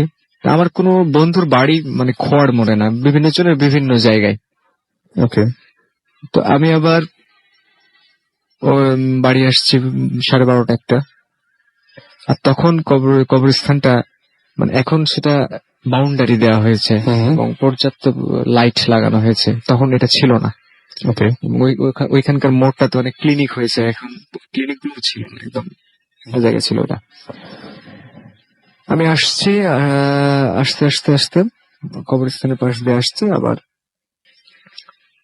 সামো আসছে। সামো এসে বলছে যে টাকা দে। আমি কিছু মনে করিনি, আমি দিলাম, চাইতে পারে, স্বাভাবিক। বাসায় চলে গেছে, বাড়িতে চলে গেছে। ভাইয়া বকাঝকা করলো, আম্মারও একটু ঝামেলা হয়, কারণ রাত্রেবেলা আবার আম্মাকে উঠাতে হয়, আমার আম্মা খাবার দেয়। পরে 2-1 দিন আসছি, কোনটা 2-1 দিন আমি আর দেখি নাই তাকে। তারপরে একদিন আমি আসছি, এসে ঠিক কবরস্থানটার পাশ দিয়ে যাচ্ছি, তখন 1টা-1:30 বাজে। মানে কান্নার আওয়াজ, হু হু হু করে কান্নার আওয়াজ। তো আমি চিন্তা করলাম যে এখানে মানে কাঁদছে কে। তো দেখলাম যে সামো ওই এখন যেখানে গেটটা বানানো হয়েছে ওর পাশে সে মানে জড়সড় হয়ে বসে কাঁদছে। আমি আবার তার পাশে গেছি। পাশে গিয়ে আমি বলছি যে কি ব্যাপার, কাঁদছিস কেন? তো ও কিছু বললো না, ও কিছু না বলে আমি যেদিক দিয়ে আসছি সেই দিকে চলে গেল, মানে বাজারের দিকে গেল। আমি আবার ওর বিপরীত দিকে আমার বাড়ি। আমি আর কিছু বললাম না, আমি তখন আমার বাড়ির দিকে যাচ্ছি। তো একটা কাঠের মিল আছে আমার বাড়ির সামনে, তো ওটার কিছু দূর আসা মাত্র হঠাৎ দেখি সে আবার আমার সামনে। আমি আবার একটু অবাক হলাম যে কি ব্যাপার, ও চলে গেল, আসলাম, এখনই আবার সামনে আসলো। অবাক হয়েছি, কিন্তু প্রশ্ন জাগে নাই মনে, কারণ সব বিষয়গুলো আমার কাছে স্বাভাবিক মনে হয়েছে। সে বলছে যে আমার খুব ঠান্ডা লাগছে, আমাকে একটা সাদা চাদর দিতে হবে। আমি সাদা চাদর, ঠান্ডা, তখন গরমের সময়। তো আমার মানে এখন যেটা মনে হয়, যেমন একটু আগে যে গল্পটা বলছিলাম যে ওই মহিলার হাসি, তো শামুর চোখ দুইটা মানে কেমন একটা মমতা, মানে সে চাচ্ছে, মনে পড়ে। তো আমি তখন বললাম যে আচ্ছা ঠিক আছে, দিব, যা, ঠিক আছে দিব বলে আমি বাড়ি চলে গেলাম। তারপরের দিন বিকেল বেলা বন্ধুদের সাথে আড্ডা দিচ্ছি, আমার বন্ধু রাজু, তাজ, এরা সবসময় আড্ডা দিই একসাথে। বসে আড্ডা দিচ্ছি, আড্ডা দেওয়ার সময় বলছি যে আবদারটার কথা বললাম সামুর, যে সামুর সাথে এরকম দেখা, 2 দিন টাকা দিলাম, এখন আবার ওর নাকি ঠান্ডা লাগছে, সাদা চাদর নেবে। কথা বলা মাত্র ওরা হাসতে লাগছে। তো মানে আমি কিছু বুঝে উঠতে পারছি না। প্রচন্ড হাসছে তারা, যে কি ব্যাপার, আমি বলছি, "স্যার, হাসছিস কেন?" তো ওরা ফাজলামি করতে শুরু করলো আবার, যে কি চাইছে তোর কাছে। তা আমি বললাম যে চাদর, কত টাকা দিয়েছিস তুই? তা আমি কত টাকা দিয়েছিলাম মনে নেই আমার, বললাম যে হ্যাঁ দিয়েছি এটা সেটা। ওরা আরো হাসছে।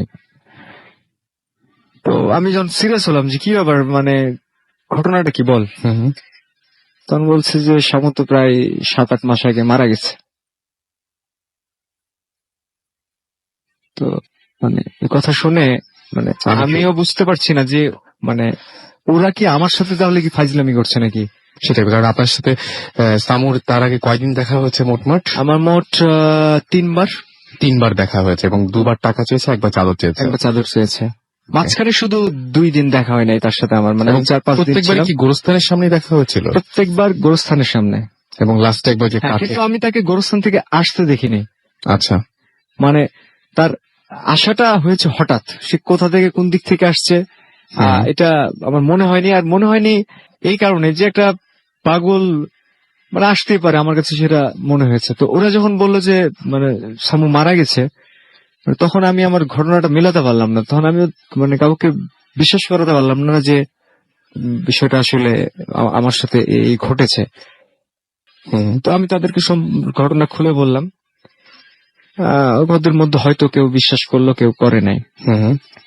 কিন্তু এখন পর্যন্ত আমি যখন মানে যাই বাড়িতে, তো অনেকেই নাকি আমি নিজে শুনেছি, আমাদের এক কাকা আমাদের এই পাড়ার, উনিও বলেছেন আমাকে যে সামুকে নাকি মানে ওকে দাফন করা হয়েছে আমাদের কবরস্থানে, মানে রহনপুর কবরস্থানে, খড়মোড় কবরস্থানে। সামু ওই কবরের উপরে বসে জিকির করছে। আচ্ছা। তো এই ঘটনাটা মানে আমিও চাই যে এটা কেউ যদি ভুল প্রমাণ করে দিতে পারতো আমাকে, যে না তুমি ভুল দেখেছো, বা তোমার এই জিনিসগুলো ঘটেনি আসলে। হ্যাঁ, যে আসলে আপনি অনেক তাহলে খুশি হতেন। আমিও অনেক খুশি হতাম। যে আমার ভয় লেগেছে বা আমি খুব ভয় পেয়েছি বা আমার খুব খারাপ লেগেছে তা না, আমার ভালো লেগেছে যে একটা মানুষ দেখা দিয়েছে আমার কাছে কিছু চেয়েছে, আমার সেটা মানে ভিতরে ভালো লেগেছে। কিন্তু যখন মানুষ বলে যে না এসব কিছু না, এটা তুমি ভুল দেখেছো, এখন তো আমি বুঝবেন আপনি, মানে একদম আপনি কি করে বুঝবেন যে আমি ভুল দেখেছি না ঠিক দেখেছি? দেখেছি তো আমি, এবং আমি দেখেছি, আমি সামুকেই দেখেছি এবং সে এসেছে। এবং আমিও চাই যদি কেউ এটা প্রমাণ করে দিতে পারে যে না আসলে তুমি দেখোনি, কারণ আমার কাছে তো এখন এটা রহস্য হয়ে আছে যে মানে কেন আপনি একদমই বিলিভ করতেন না ব্যাপারগুলো যে এরকম হতে পারে বা এর ধরনের না। কোনো কিছু। সুতরাং এমন না যে মানে একটা জিনিস পরপর 3বার ঘটেছে আপনার কাছে, হ্যাঁ। এবং আপনি জানতেন না যে এই লোকটা জীবিত না মৃত। হ্যাঁ, আমি জানতাম না, কারণ হচ্ছে যে একটা পাগল বেঁচে আছে না মারা গেছে, তো এটা একটা important কারো কাছে না। বন্ধুদের আড্ডার ভিতরে এটা একটা কোনো ইম্পর্টেন্ট বিষয় না। তো যখন আমি শুনলাম যে প্রায় 7-8 মাস আগে সামু মারা গেছে, তখন মানে আমি মানে থান্ডার হয়ে গেছেন যে এটা কিভাবে সম্ভব হলো। মানে আমি কি বলবো, মানে বোঝাতে পারছি না যে এটা কি করে সম্ভব। যদি আসলে প্রত্যেকের জীবনে এরকম একটা করে ঘটনা ঘটতো, তাহলে হয়তো বোঝানো যেত যে না ভাই যা দেখেছি, মানে এটা বলে বোঝানো যাবে না।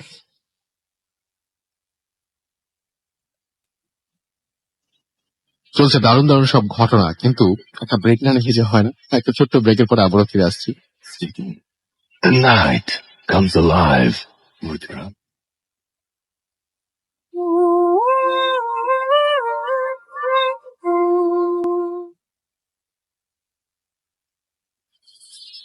Welcome back.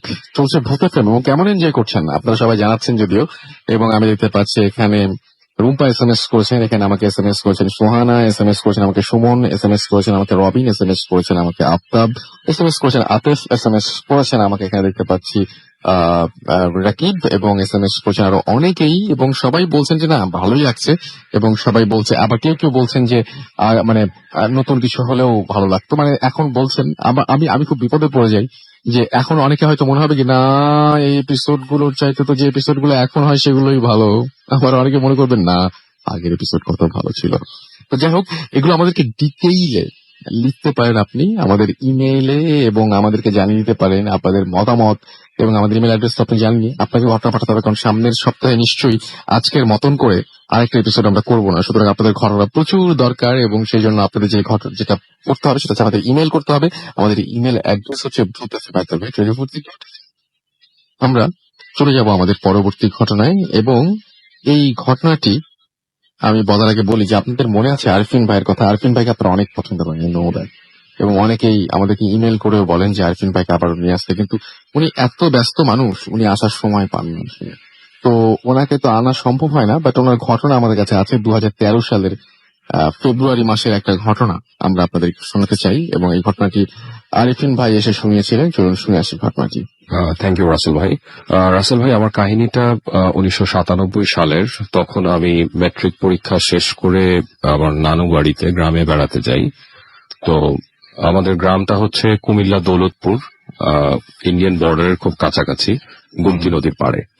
আচ্ছা, ইন্ডিয়ান বর্ডারের কাছে যেই অংশটা, ওটার নাম হচ্ছে সীমন্তপুর। সীমন্তপুরের পরেই হচ্ছে আমাদের গ্রাম, দৌলতপুর গ্রাম।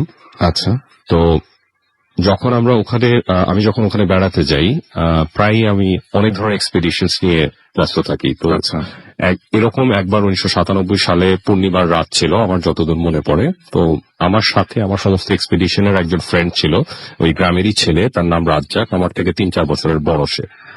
তো আমি ওকে যথারীতি বলে রাখি, রাত্রেবেলা আমরা প্রায় ঘুরতে বেরোতাম 9টা-10টার পরে। রাত্রেবেলা সবাই যখন ঘুমিয়ে পড়তাম আমার নানু বাড়িতে, তখন আমরা ঘুরতে বেরোতাম। তো আমরা এই গ্রাম ও গ্রাম ঘুরতাম। তো ও যথারীতি আমাদের দুজনের জন্য 2টা সাইকেল রেডি করে রাখে। আমরা সাইকেলে করে গুমতি নদীর পাড়ে বেড়াতে চলে যাই। পূর্ণিমার রাতে নদীর পাড়ে বসে হাওয়া খাবো, গল্প করবো, গান গাবো, এটা অন্যরকম একটা মজা আছে।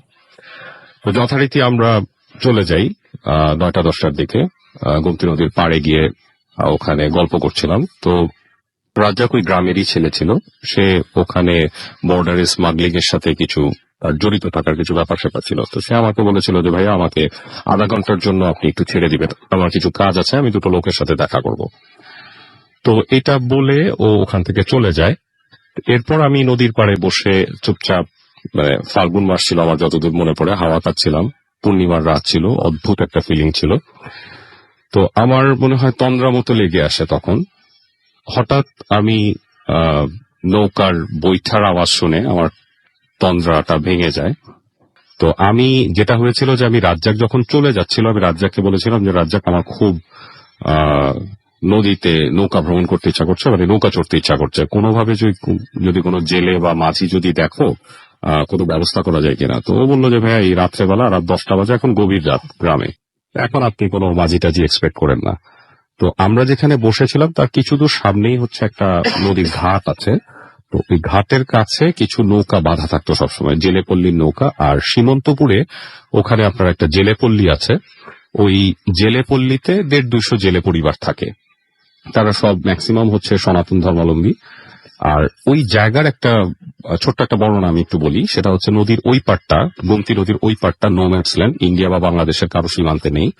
কিন্তু ওই নো ম্যানস ল্যান্ডের মধ্যে ওটা হচ্ছে লো ল্যান্ড, ধানি জমি। ওখানে ধানি জমির কিছুটা দূরে ওখানে একটা কালী মন্দির আছে এবং একটা শ্মশান ঘাট আছে ছোট। ওই সনাতন ধর্মাবলম্বী যারা এই পারে থাকতো তারাই ওটা ইউজ করত। এবং কথিত আছে, গ্রামের মানুষ বলে যে আজ থেকে আপনার 40 বা 60 বছর আগেও ওখানে নরবলি প্রথা ছিল ব্রিটিশ আমলে। এবং এটা আমি বলছি 97 থেকে 40 বা 60 বছর আগে। এবং 20 বছর আগে পর্যন্ত ওখানে আপনার পাঠা বলি দেওয়া হতো ওই কালী মন্দিরে, এবং সনাতন ধর্মাবলম্বীরা তারা প্র্যাকটিস করতেন, তাদের ধর্ম প্র্যাকটিস করত। তো এরপর থেকে বিভিন্ন ঘটনা এবং এরকম কিছু ইনফ্লুয়েন্সিয়াল কিছু ঘটনার কারণে ওই কালী মন্দিরটা পরিত্যক্ত হয়ে যায়। এবং আমরা ওই গ্রামে যতদূর জানতাম যে ওই মন্দিরটা বিভিন্ন বাজে কাজে ব্যবহার করা হয়, স্মাগলাররা ইউজ করে, তারা তাদের স্টোর হিসেবে ওটাকে ইউজ করে। তো ওইদিকে কেউ যেতে চেত না রাতের বেলা, অনেক খুন খারাপিও হয়। তো এই ঘটনাগুলো আমার তখন জানা ছিল। তো আমি নদীর পাড়ে বসে যখন এরকম ঝিমুচ্ছিলাম, রাজ্জাক চলে গিয়েছিল, ঠিক ওই মুহূর্তে আমার তন্দ্রাটা ভেঙে যায়। আমি বুটার আওয়াজ শুনতে পাই, নৌকার মধ্যে একজন নৌকা বেয়ে আমার দিকে আসছে। তো হঠাৎ আমার মনে হয় যে রাজ্জাক হয়তো যেতে যেতে যেতে যেতে ঘাটের কাছে গিয়ে কোনো মাঝি বা কাউকে দেখেছে, তাকে বলেছে, সামনে আমার কথা বলেছে বলে আমার দিকে পাঠিয়ে দিয়েছে। তো আমার মনে আছে ওই সময় নদী পার হতে 50 পয়সা লাগতো। তো আমার ধারণা ছিল যে আমি যদি 1 ঘন্টাও মনের ফুর্তি নিয়ে ঘুরি, হাইয়েস্ট হয়তো 10-20 টাকা দিলে মাঝি খুশি হয়ে যাবে। তো আমি যথারীতি চিৎকার করে ডাকতে থাকি, চাচা আমাকে একটু নিয়ে যান, আমাকে একটু একটু নৌকা দিয়ে ঘুরায় নিয়ে আসেন, আমি আপনাকে খুশি করে দিব। তো আমার কথার কোনো রেসপন্স ছিল না, বাট যিনি নৌকা নিয়ে আসলেন আমি চাঁদের আলোতে দেখতাম যে বৃদ্ধমতো একটা মানুষ, সাদা দাড়ি, সাদা চুল, একটা গামছা পেঁচানো তার মুখের মধ্যে, মুখটা পরিষ্কার দেখা যাচ্ছে না, খালি গা, একটা লুঙ্গি পরা, সাদা লুঙ্গি পরা। তো সে নৌকাটা ভেড়ানোর সাথে সাথে আই ওয়াজ সো এক্সাইটেড যে আমি মোটামুটি লাফ দিয়ে উঠে যাই তার নৌকায়, এবং উঠে বসে আমি মানে এত এক্সাইটেড ছিলাম যে আমি হয়তো তার কোনো কথা এক্সপেক্টও করিনি, খেয়ালও করিনি। অলরেডি আমাকে নিয়ে নৌকা চলতে শুরু করেছে। কিছু দূর যাওয়ার পর আমার হঠাৎ মনে হয় যে সে আসলে কোনো রেসপন্স দিচ্ছিল না আমাকে। সে জাস্ট একটা গোঙানির মতো একটা সাউন্ড করছিল, একটা নির্দিষ্ট ইন্টারভ্যাল পর পর এই টাইপের, মানে এই টাইপের একটা সাউন্ড করছিল, মানে তার সাউন্ডের ডেপথ অনেক বেশি ছিল। তো যাই হোক, আমি তার সাথে মানে আমার কথা বাড়ানোর ইচ্ছা থেকেই হোক আমি জানার চেষ্টা করি, আমি জিজ্ঞেস করি চাচা তার নাম কি, এই সেই। সে যেটা বলে তার নাম হচ্ছে তারামন। 2-3 বার বলার পরে 2-3 বার জিজ্ঞেস করি, তারপরে সে 2-3 বার রেসপন্স করার পর আমি বুঝতে পারি তার নাম হচ্ছে তারামন। তারপরে তার ফ্যামিলি সম্পর্কে জানতে চাই। সে বলে যে তার স্ত্রী মারা গেছে, তার একটা মেয়ে আছে, মেয়েটার নাম হচ্ছে বিনা পানি, এবং এইভাবে আমাদের মধ্যে কিছুক্ষণ কথাবার্তা চলে। তো যখন আমি বিনা পানি সম্পর্কে তার কাছে জানতে চাই যে আপনার মেয়ে কি করে, কত বড় হয়েছে, আমি খেয়াল করি যে তার মধ্যে কেমন যেন একটা আক্রোশে প্রচন্ড রেগে যায়, এবং আমার কথার জবাব না দিয়ে তার ওই গোঙানির মতো সাউন্ডটা আবার আসতে থাকে। এবং আমি যেহেতু তার গামছা দিয়ে তার মুখটা মোড়া ছিল, আমি ঠিক ক্লিয়ারলি তার চেহারাটা দেখতে পাইনি। তো এইভাবে চলতে চলতে, কথা চলতে চলতে আমি খেয়াল করলাম আমরা প্রায় নদীর মাঝ পার হয়ে ওই পারের দিকে যাচ্ছি। তো কিছুক্ষণের জন্য আমি নৌকার মধ্যে হেলান দিয়ে আকাশ দেখছিলাম, পরিষ্কার আকাশ ছিল, আমার খুব ভালো লাগছিল পূর্ণিমার রাতে। হঠাৎ একটা চিৎকারে, ওই পার থেকে একটা চিৎকারে, যে সেই লোল্যান্ডে যে ধানি জমি, ওই পার থেকে একটা চিৎকার আসলো। আমি উঠে বসলাম নৌকার মধ্যে, এবং উঠে বসে দেখলাম যে একটা, মানে কত হবে, 16-20 বছরের একটা মেয়ে, 16 থেকে 20 বছরের মধ্যে একটা মেয়ে, সে চিৎকার করে গালাগাল করছে, এবং সে চিৎকার করে কিছু বলার চেষ্টা করছে। এবং এই পার থেকে দেখলাম যে তারামন মাঝি, সেও বৈঠা হাতে নিয়ে চিৎকার করে নৌকার মধ্যে প্রায় পারলে দাঁড়িয়ে যাচ্ছে। ওই অবস্থায় সে চিৎকার করে সমস্বরে জবাব দিচ্ছে। তো ঘটনার আকস্মিকতায় আমি হয়তো তখন মানে কি করতে হবে বুঝতে না পেরে আই ওয়াজ জাস্ট থিংকিং যে মানে আমি জানি যে আমি সাঁতার পারি, খুব বেশি বিপদ দেখলে আমি হয়তো ঝাঁপ দিব, তো সাঁতরে চলে যাব। তো এই অবস্থার মধ্যে আমি দেখলাম যে দুইজনেই খুব এক্সাইটেড। মেয়েটা চিৎকার করতে করতে তখন ওই কালী মন্দিরের দিকে, ধান খেতের আল ধরে কালী মন্দিরের দিকে ছুটে দৌড় দিল, এবং তারামন মাঝিও প্রচন্ড আক্রোশে নৌকা নিয়ে ঠিক ওই বরাবর ওই পারের দিকে যাচ্ছে, মেয়েটার দিকে যাচ্ছে। যেতে যেতে যেতে যেতে, এবং এত জোরে উনি নৌকাটা চালাচ্ছিলেন, মানে বইটা এত জোরে মারছিলেন যে আমার ধারণাটা যে ভুল ছিল। আমি ভাবছিলাম উনি বৃদ্ধ, ওনার শরীরে এত শক্তি থাকার কথা না, যে নৌকার বৈঠক প্রচন্ড জোরে উনি আঘাত করছিলেন। তো যাই হোক, 1.5 থেকে 2 মিনিটের মধ্যে উনি একটা ভালো ডিস্টেন্স কাভার করে ওই পারে পৌঁছে দেন, এবং ওই পারে সে নৌকাটা কোনো মতে ধাক্কা দিয়েই লাফ দিয়ে নেমে মেয়েটার পেছনে ছুটতে থাকেন। ঘটনাটা প্রলং করেছিল হয়তো 4 থেকে 5 মিনিট। আমি জাস্ট ওই সময়টা হয়তো অ্যাস্ট্রোনাইজ হয়ে ওয়েট করছিলাম যে আমি কি করব, আমি জাস্ট বুঝে পাচ্ছিলাম না। যখন তারা চলে গেল দৌড়ে, তখন আমি হঠাৎ করে আমার সম্বিত ফিরে আসে, এবং আমি চিন্তা করতে থাকি, আমি নৌকার মধ্যে তখন একা বসা, নৌকাটা ওখানে পাড়ে ভেড়ানো, এবং চিন্তা করতে থাকি যে আমাকে কি করতে হবে, আমি কি করব। তো কিছুক্ষণ পর আমি দেখি যে আর কোনো মানুষজন নাই, তারা চিৎকার করতে করতে কালী মন্দিরের দিকে চলে গেছে, এবং মোটামুটি নিরিবিলি আমি একা বসে আছি। তখন নৌকাটা নিয়ে আমি কোনো মতে, probably that was the first time আমি নৌকা চালাই, তো কোনো মতে আমি নৌকা নিয়ে এই পারে চলে আসি। এই পারে চলে এসে আমি নামি, কিছুক্ষণের মধ্যে রাজ্জাক ছুটতে ছুটতে আসে, যে ছেলেটা আমার সাথে এসেছিল, সে ছুটতে ছুটতে এসে বলে, ভাই আপনি কোথায় ছিলেন? আমি বললাম, কেন, তুমি আমাকে দেখোনি? তখন সে আবার জিজ্ঞেস করে, এই নৌকাটা কার? আমি বলি যে, কেন, তুমি আমাকে নদীতে দেখোনি, ওই পারে দেখোনি? তখন বললেন, না না, আমি তো আপনাকে খুঁজে গেছি, আমি আপনাকে চিৎকার করে ডেকেছি, আপনি কোথায় ছিলেন? আপনি তো ছিলেন না। আমি বললাম যে, আচ্ছা ঠিক আছে, তুমি আমাকে জাস্ট এতটুকু বলো, তারামন মাঝি নামে কাউকে চিনো? তো ও আমাকে বলে যে, ভাইয়া এই জেলেপল্লীতে 150 থেকে 200 জেলে আছে, তাদের হাজার হাজার পরিবারে অনেক মানুষ, আমি কিভাবে চিনবো? আমি বলতেছি যে, রাজ্জাক একটা কাজ করো, তুমি আমাকে একটু জেলেপল্লীতে নিয়ে যেতে পারো? তখন সে বললো, ভাইয়া এই মাঝরাতে আপনাকে জেলেপল্লীতে কেউ আপনার সাথে দেখা করবেন, আমরা কালকে আসবো, আমরা আগামীকাল আসবো। আমার পরিচিত, সে আবার সাথে অ্যাড করে যে আমার পরিচিত একজন জেলে আছেন, অনেক পুরানো, তার নাম হচ্ছে দানু মাঝি, এই নামে সবাই তাকে ডাকে। তো তার বয়স প্রায় 70-80 বছর। আমি তার কাছে আপনাকে কালকে নিয়ে যাব। তো কথা মতো যথারীতি আমরা পরের দিন আমি আর রাজ্জাক আবার সেই জেলেপল্লীতে আসি। জেলেপল্লীতে এসে সেই দানুমাজির সাথে দেখা করি, তার উঠানে বসি, চা খাই, কিছুক্ষণ গল্প করি এবং গল্পের এক পর্যায়ে আমি যখন জানতে চাই, আচ্ছা আপনি তারামন মাঝি নামে কাউকে চিনেন, উনি হঠাৎ করে কেবল যেন আক্রোশ নিয়ে মানে ওনার বাত কেকপিট করছিলেন, চোখের মধ্যে প্রচন্ড একটা বিরক্তি ছিল। উনি আমার দিকে তাকালেন। আমি সেকেন্ড টাইম থার্ড টাইম তাকে জিজ্ঞেস করলাম, আপনি তারামন মাঝি নামে কাউকে চেনেন? আমাকে যে শুধু বলেন। উনি বলছেন, আপনাকে কি করেছে? আমি বললাম যে আমাকে কিছু করেনি চাচা, আপনি শুধু আমাকে বলেন আপনি চেনেন কিনা।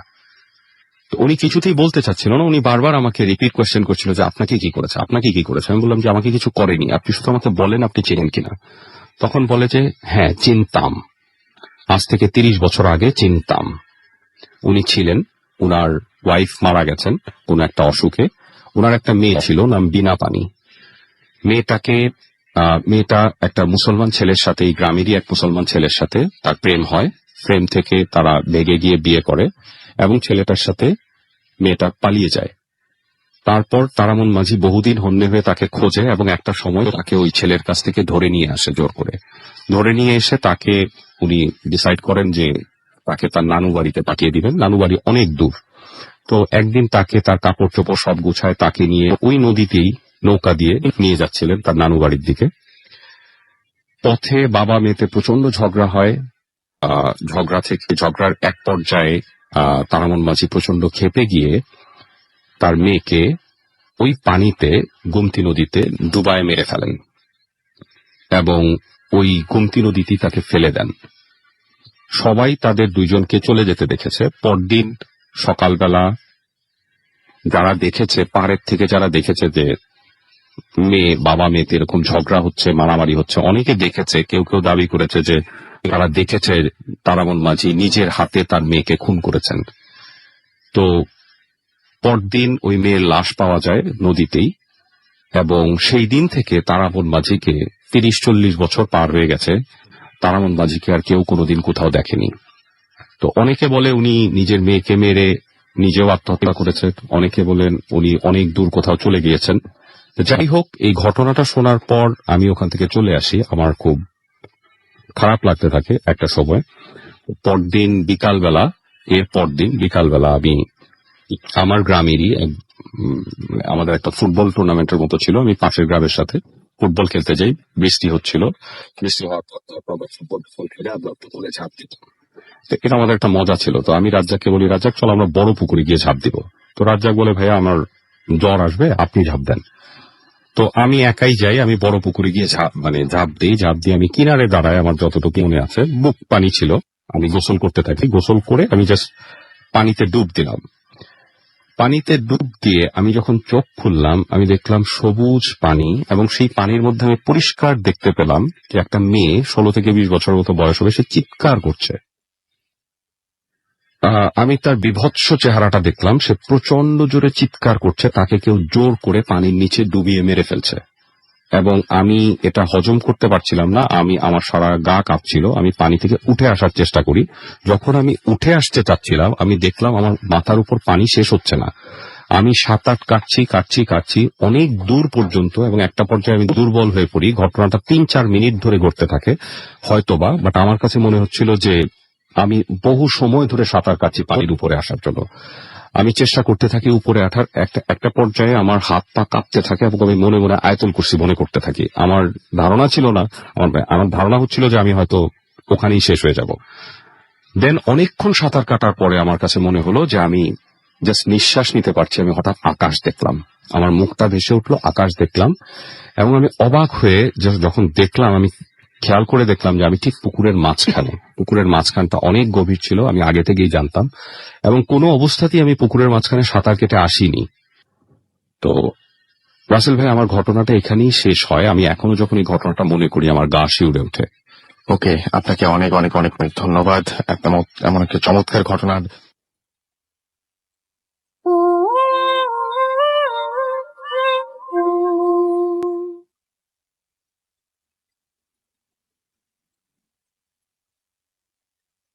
কম্পেয়ার করতে হলে তো মানে একেবারে রিসেন্ট কোনো ঘটনা শোনাতে হয়, তাই না? 2015 সালে আমরা একটা ব্ল্যাক ম্যাজিকের ঘটনা শুনেছিলাম, মনে আছে আপনাদের?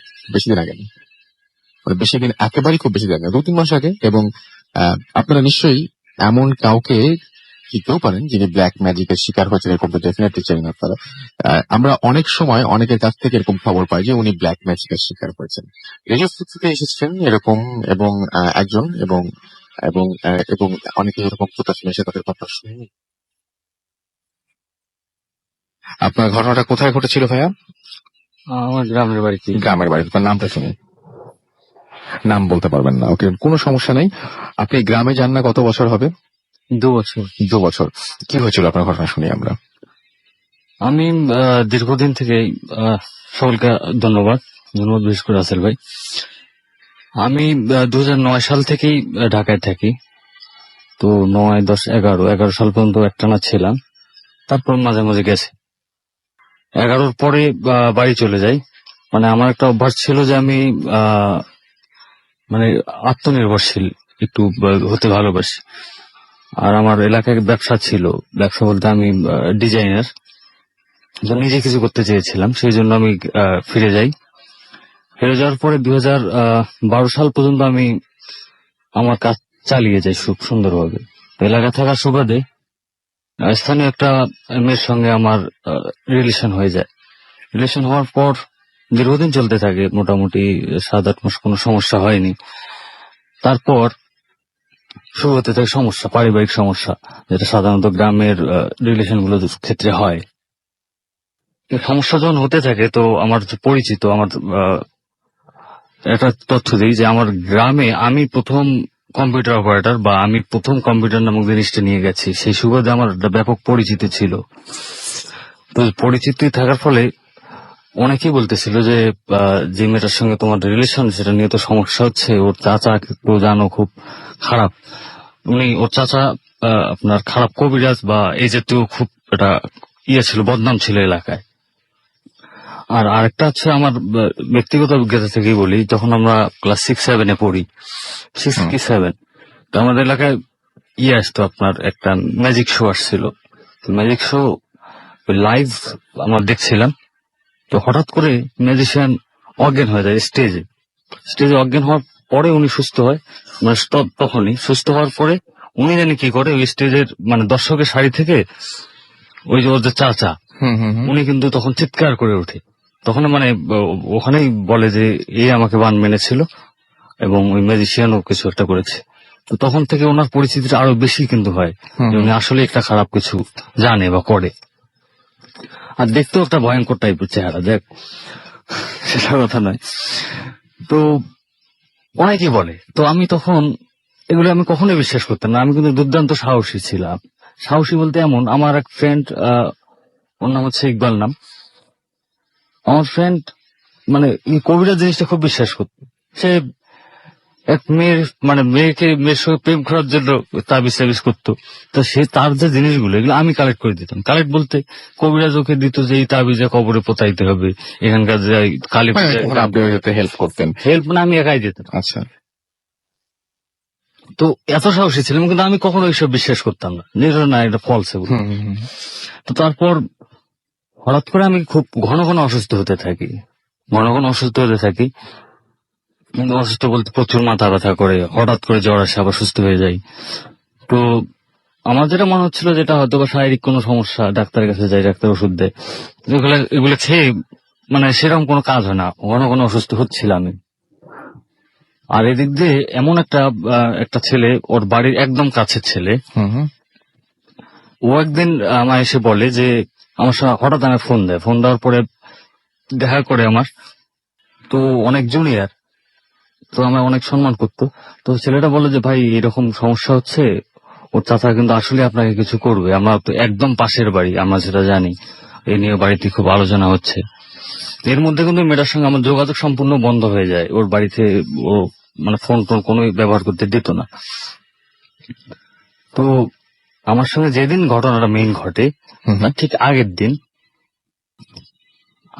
আমি একটু বেশি অসুস্থ হই, মানে বিশেষ করে খুব মাথা ব্যথা। তো আমার বাড়ির পাশে একটা লিচু বাগান ছিল, এখনো আছে। তো লিচু বাগানের পাশে হচ্ছে খেলার মাঠ, তার পাশে হচ্ছে নদী, নদীটা হচ্ছে শ্মশান ঘাট। তো শ্মশান ঘাটটা ছিল আমার ঘোরার বা সময় কাটানোর অন্যতম একটা প্রিয় জায়গা। জায়গা আপনি মাঝে মাঝে যেতেন? হ্যাঁ, মাঝে মাঝে যেতাম এবং রাতেও যেতাম, অনেক গভীর রাত পর্যন্ত আমি সেখানে থাকতাম। আর থাকার অনেকগুলো কারণ হচ্ছে যে মানে জায়গাটা খুব সুন্দর এবং কোনো ইয়া নেই, নিরিবিলি একদম, খুব ভালো, সেজন্য আমি যেতাম। তো সেদিন আমি বাড়ি থেকে সন্ধ্যার পরে বের হলাম, সন্ধ্যার পরে তার আগে একটা ঘটনা, সেদিন বিকেলে আমি আমার বাজারে চা খাচ্ছিলাম, ফুটপাতের দোকানগুলোতে, গ্রামের বাজার। তো ওই দোকানে বসে চা খাচ্ছিলাম। তো ওর চাচা মানে ঠিক আমার পাশে, মানে সামনের চেয়ারটায় বসে এসে চা খায়। তো বিষয়টা আমার কাছে তেমন কিছু মনে হয়নি। তো সন্ধ্যার পরে আমি বাড়ি থেকে লিচু বাগান যাচ্ছিলাম, লিচু বাগান দিয়ে ওই শ্মশান ঘাটে যাবো টার্গেট। তো যাচ্ছিলাম, তো লিচু বাগান পার হলাম, লিচু বাগান পার হয়ে মাঠ যাচ্ছি। তো লিচু বাগান থেকে মাঠের দূরত্বটা বলা যায় সর্বোচ্চ 30 সেকেন্ড রাস্তা, এবং রাস্তা অনেক প্রশস্ত, কোনো ঘাস নেই, একদম মানে ফ্রেশ রাস্তা। ওই তো যাচ্ছিলাম, তো হঠাৎ করে আমি থামলাম, থামার পরে মানে সিগারেট জ্বালাম হঠাৎ করে, মানে এইরকম একটা খেয়াল হলো যে সিগারেটটা জ্বালাই, মানে ম্যাচ দিয়াশালাই জ্বালানোর সঙ্গে সঙ্গে দেখি সামনে একটা সাপ, এবং সাপটা আমার মানে আমি বাস্তবে এত বড় সাপ কখনোই দেখিনি। তো আমার হাতে মোবাইল ছিল, মোবাইলে টর্চ জ্বালাইলাম, 2-3 সেকেন্ড সময় লেগেছে, সাপটা উধাও। কিন্তু আশেপাশে যাওয়ার কোনো জায়গা নেই, এত তাড়াতাড়ি আর এই সাপ কোথাও যেতে পারবে না। তো জিনিসটা একটু অন্যরকম লাগলো। তো যাক, মাঠ চলে গেলাম, মাঠে 10-15 মিনিট ছিলাম, তারপর চলে গেলাম নদীর পাড়ে শ্মশান ঘাটে গেলাম। তো সেদিন অন্ধকার ছিল মোটামুটি। তো শ্মশান ঘাটে আমি জীবনে অসংখ্যবার গেছি, কখনো ভয় পাইনি। তো সেদিন মানে অনেক দূর থেকে একটা জিনিস আমার চোখে আসতেছিল, যে কিছু একটা সামনে বসে আছে। তো প্রথমে ভাবলাম হয়তো বা কেউ এসে বসে আছে। আর আরেকটা বিষয় হচ্ছে যে বিকেলে করে প্রায় নদীর শ্মশান ঘাটে একটা লোকের দেখা হতো আমার, উনি হিন্দু মানুষ। তাই আমি প্রথমে ভাবছি যে উনি হয়তো বা বসে আছে, উনি তো আসে শ্মশানে। তো ওনার নাম ধরে ডাকছি, তো সাড়া দেয়নি। তারপর আমি আরো একটু আগাই যে দেখি বিষয়টা কি। তো যাওয়ার পরে ভয় লাগছিল হঠাৎ করে। তো আমি যখন ওই ছায়ামূর্তিটা বলি, মানে মানুষ বসে থাকলে যতটুকু দেখা যায়, তো ওটার একদম সামনে দাঁড়িয়ে দেখি কিছুই নেই। বাট তার কয়েক সেকেন্ড আগেও আমার মনে হচ্ছিল কিছু একটা দেখছি, আমি সামনে কিছু একটা বসে আছে। তো প্রচুর ভয় লাগে আমার, প্রচুর। তো আমি সেখানে আর কোনো দেরি করিনি, চলে আসছি। চলে আসার পরে বাড়িতে আমার প্রচুর মাথা ব্যথা করতেছিল, মানে আরো মানে অনেক গুণ বেড়ে গেল মাথা ব্যথা। তো আমার একটা অভ্যাস ছিল যে আমি প্রতিদিন ডায়েরি লিখতাম, প্রতিদিন। তো আমি লাস্ট সেদিন লিখছি যে আমার 2টা লাইনে লিখছি যে আমার প্রচন্ড মাথা ব্যথা করছে, একটু ঘুম প্রয়োজন। আমি জাস্ট এটা লিখছি। তারপর সেদিন আমি ঘুমিয়ে যাই। ঘুমিয়ে যাওয়ার পরের দিন সকালে উঠলাম, সকালে উঠে ওই লিচু বাগান গেলাম নাস্তা করার পরে। তো লিচু বাগান যে বসে পড়ছি, তার কিছুক্ষণ পরে 10-15 মিনিট পরে, হয়তো বা 10-15 মিনিট বেশি হতে পারে, আমার বড় বোন আসছে। বড় বোন এসে আমার হাত ধরে নিয়ে যাচ্ছে। আমি ভাবতেছি যে ব্যাপারটা কি, বড় বোন আমাকে টেনে নিয়ে যাচ্ছে কেন, মানে কিছু বললাম না। আপনি আর আপনার মধ্যে নাই আসলে। তা আমি আমার বাড়ি নিয়ে গেল, বাড়ি নিয়ে যে আমার বিছানায় খাটাই বসাইলো, বসানোর পরে মা আমার জড়াই ধরে কাঁদতেছে। বুঝতে পারছেন না? আমি কিছু বুঝতে পারছি না। আমার ভাগ্নি আমার খুব ভালোবাসে, তো সে আমার জড়াই ধরতেছে। আমি বুঝতেছি না যে কি হচ্ছে। আমি তো মানে আমি মনে করতেছি আমি তো কিছুই করতেছি না, আমি কোনো অ্যাবনর্মাল আচরণ করছি না, এরা এমন করতেছে কেন। তো আস্তে আস্তে কয়েক মিনিটের মধ্যে মানে আমার পাড়া প্রতিবেশী সবাই এসে হাজির হয়ে গেল। ঠিক আছে, সবাই আমার দেখতেছে, আমি খাড়ি চুপচাপ বসে আছি। আমি ওদের জিজ্ঞেস করবো যে কি হচ্ছে। এই এক কথা হচ্ছে, এই কিছুদিন আগে একটা শর্ট ফিল্ম বেরিয়েছে অহল্যা নাকি নাম, অহল্যা যে সর্বশেষ সিনটা, যে পুতুলের মধ্যে আটকে আছে, চিৎকার করতেছে কিন্তু কেউ শুনতেছে না। আমার পরিস্থিতিটা হচ্ছে এরকম। আমি বলতে যাচ্ছি যে কি হয়েছে, হঠাৎ আমায় এমন করতেছে কেন। আপনার সামনে সবাই অস্বাভাবিক আচরণ করছে, আপনি বুঝতেই পারছেন না যে কেন অস্বাভাবিক কিছু করছে না, তাহলে সবাই এরকম করছে কেন। হ্যাঁ। তো দুপুর হয়ে গেল, মানে আমি দুপুর যখন হয়ে গেল আমি বসে আছি, আমার বসাই রাখছে খাটে, আমি বসেই আছি।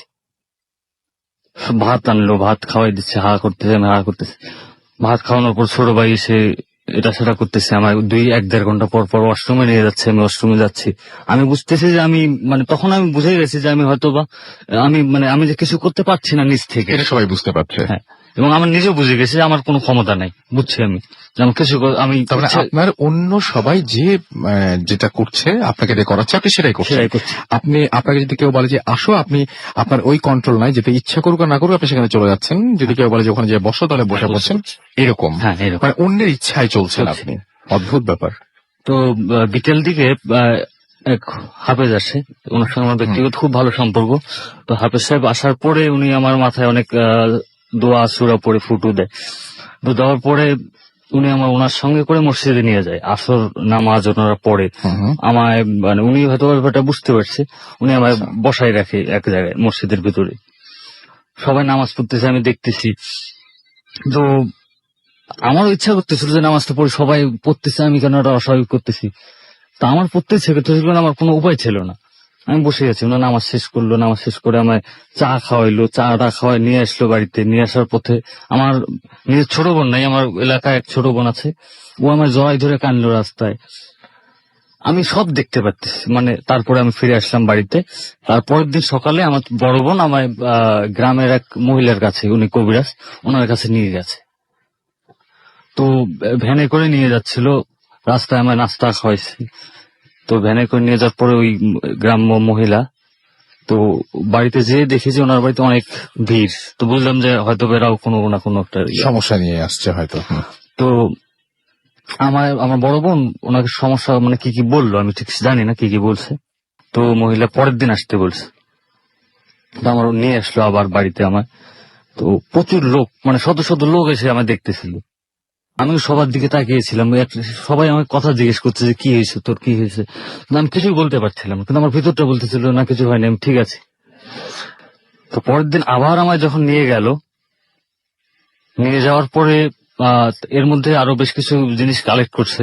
সেটা হচ্ছে যে বড়শি, তারপরে আপনার হচ্ছে সরিষা, তারপরে হচ্ছে ওই যে দিয়া, এরকম বেশ কিছু জিনিস। তারপর কচু, যে আমাদের স্থানীয়টাকে বলে মানা কচুটা, শুদ্ধ নাম জানি না। তো এগুলো কালেক্ট করে নিয়ে যায়। নিয়ে যাওয়ার পরে ওই মহিলা সকালে আমায় বসায়, একদম অনেক ভোরে কিন্তু নিয়ে যায় আমায়, ওনার ঘরের বারান্দায় বসায়। বসানোর পরে সামনে ওই যে দুপাশে 2টা দিয়া জ্বালায়, এবং সামনে একটা মানে আপনার রেডিমেড উনুনগুলো গ্রাম্য থাকে, ওগুলোর মধ্যে সরিষার তেল দিয়ে ওই সরিষা ভাজে। সরিষা ভাজে, সেটা হচ্ছে কচুর ইয়েটা দিয়ে। তো ভাজতেছে, আর ওই বোতলের মধ্যে পানিতে ফু দিচ্ছে। এবং শেষ পর্যন্ত মানে আমার কিছুক্ষণ পরে আমার এই কনিষ্ঠ আঙ্গুলি থেকে বা হাতের কয়েক ফোঁটা রক্ত নিল। আচ্ছা, রক্ত নেওয়ার পরে আমার বললো যে আমার হাতটা নিয়ে ওই দিয়ার আগুনের উপরে দিল আঙ্গুলটা। আঙ্গুলটা আমি আগুনের উপর দিয়ে আছি।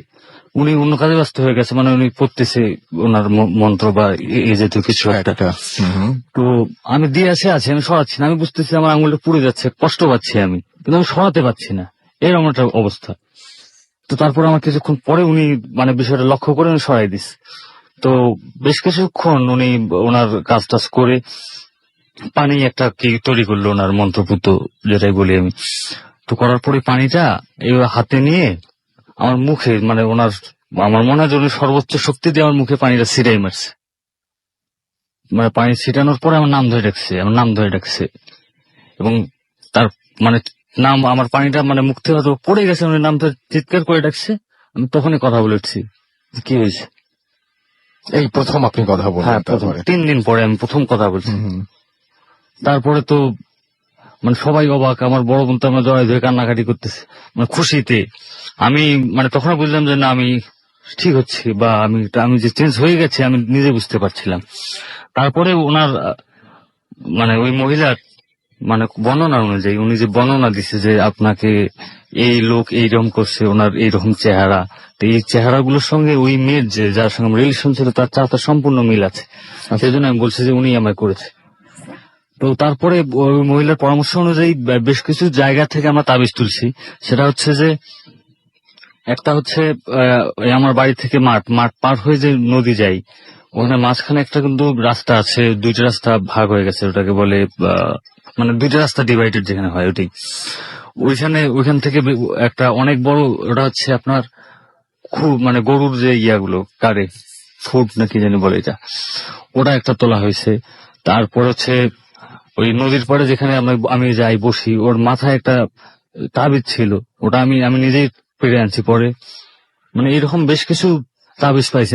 আমি যেখানে ঘরে ঘুমাইতে, আমার তো কাঁচা বাড়ি ছিল, তো বাড়ির পিছনে ঠিক আমার মাথার পিছনেই একটা তাবিজ মানে তোলা হয়েছে। ওই মহিলার মানে উনি এসে উনি ঠিকানা বলছে যে এখানে পাবেন। আমরা দেখছি যে হ্যাঁ ওখান থেকে তুলছি। তারপরে তো আমি একদম সুস্থ হয়ে যাই, তারপর এই ঢাকা চলে আসি, আর যাইনি। ওকে, কেন কেন যান না আপনি? যান না কেন? মানে ওখানে গেলে কি আমার সবকিছু মনে না, পড়ে যায়? হ্যাঁ, মনে পড়ে এইরকমটা, মানে ভাল লাগে না, অনেক কিছু মনে পড়ে। না, শারীরিক ভাবে কোনো অসুবিধা ফিল করেন ওখানে গেলে? এখন পর্যন্ত বুঝতে পারছি না, যদি যাই তাহলে বলতে পারবো। তারপরে তো আপনি আর জানি না, না। আপনি আর জান নাই, এবং এই কারণেই আপনি জান নাই। তার মানে আপনি ওই সময় আপনি নিজের মধ্যে একদমই ছিলেন না। না, নিজের মধ্যে একদমই ছিলাম না। এবং ওই সময় যদি আসলে আপনি যদি বাড়ির বাইরে থাকতেন বা মনে করেন যে আপনি অপরিচিত কোনো জায়গায় থাকতেন, তাহলে যে কোনো মানুষ যে কোনো কিছু ভাবে আপনাকে যে কোনো কাজ করে নিতে পারতো। হ্যাঁ হয়তো পারতো, এবং আপনার উপরে কোনো কন্ট্রোল না, আমার নিজের উপর কোনো কন্ট্রোল ছিল না। ওকে, এটার সঙ্গে একটা ঘটনা রিলেট আছে 2 মিনিট। সেটা হচ্ছে যে আমার যে দুলা ভাই, উনি আবার অনেক মানে আমার বোনের জন্য বিয়ে হয়, উনি বলতো যে ওনার সঙ্গে নাকি জিন ছিল, এই ছিল সে ছিল, তুমি বলতো। কিন্তু আমার ভাগ্নি 1 বছর পরে হয়তো হওয়ার পরে উনি ওসব থেকে বেরিয়ে আসে, মানে সংসারের কথা চিন্তা করে। তো আমার এই ঘটনার পর উনি আবার খুব ক্ষিপ্ত হয়ে যায় যে আমি আমার এই জিনকে হাজির করবো, দেখি কি হয়েছে। তো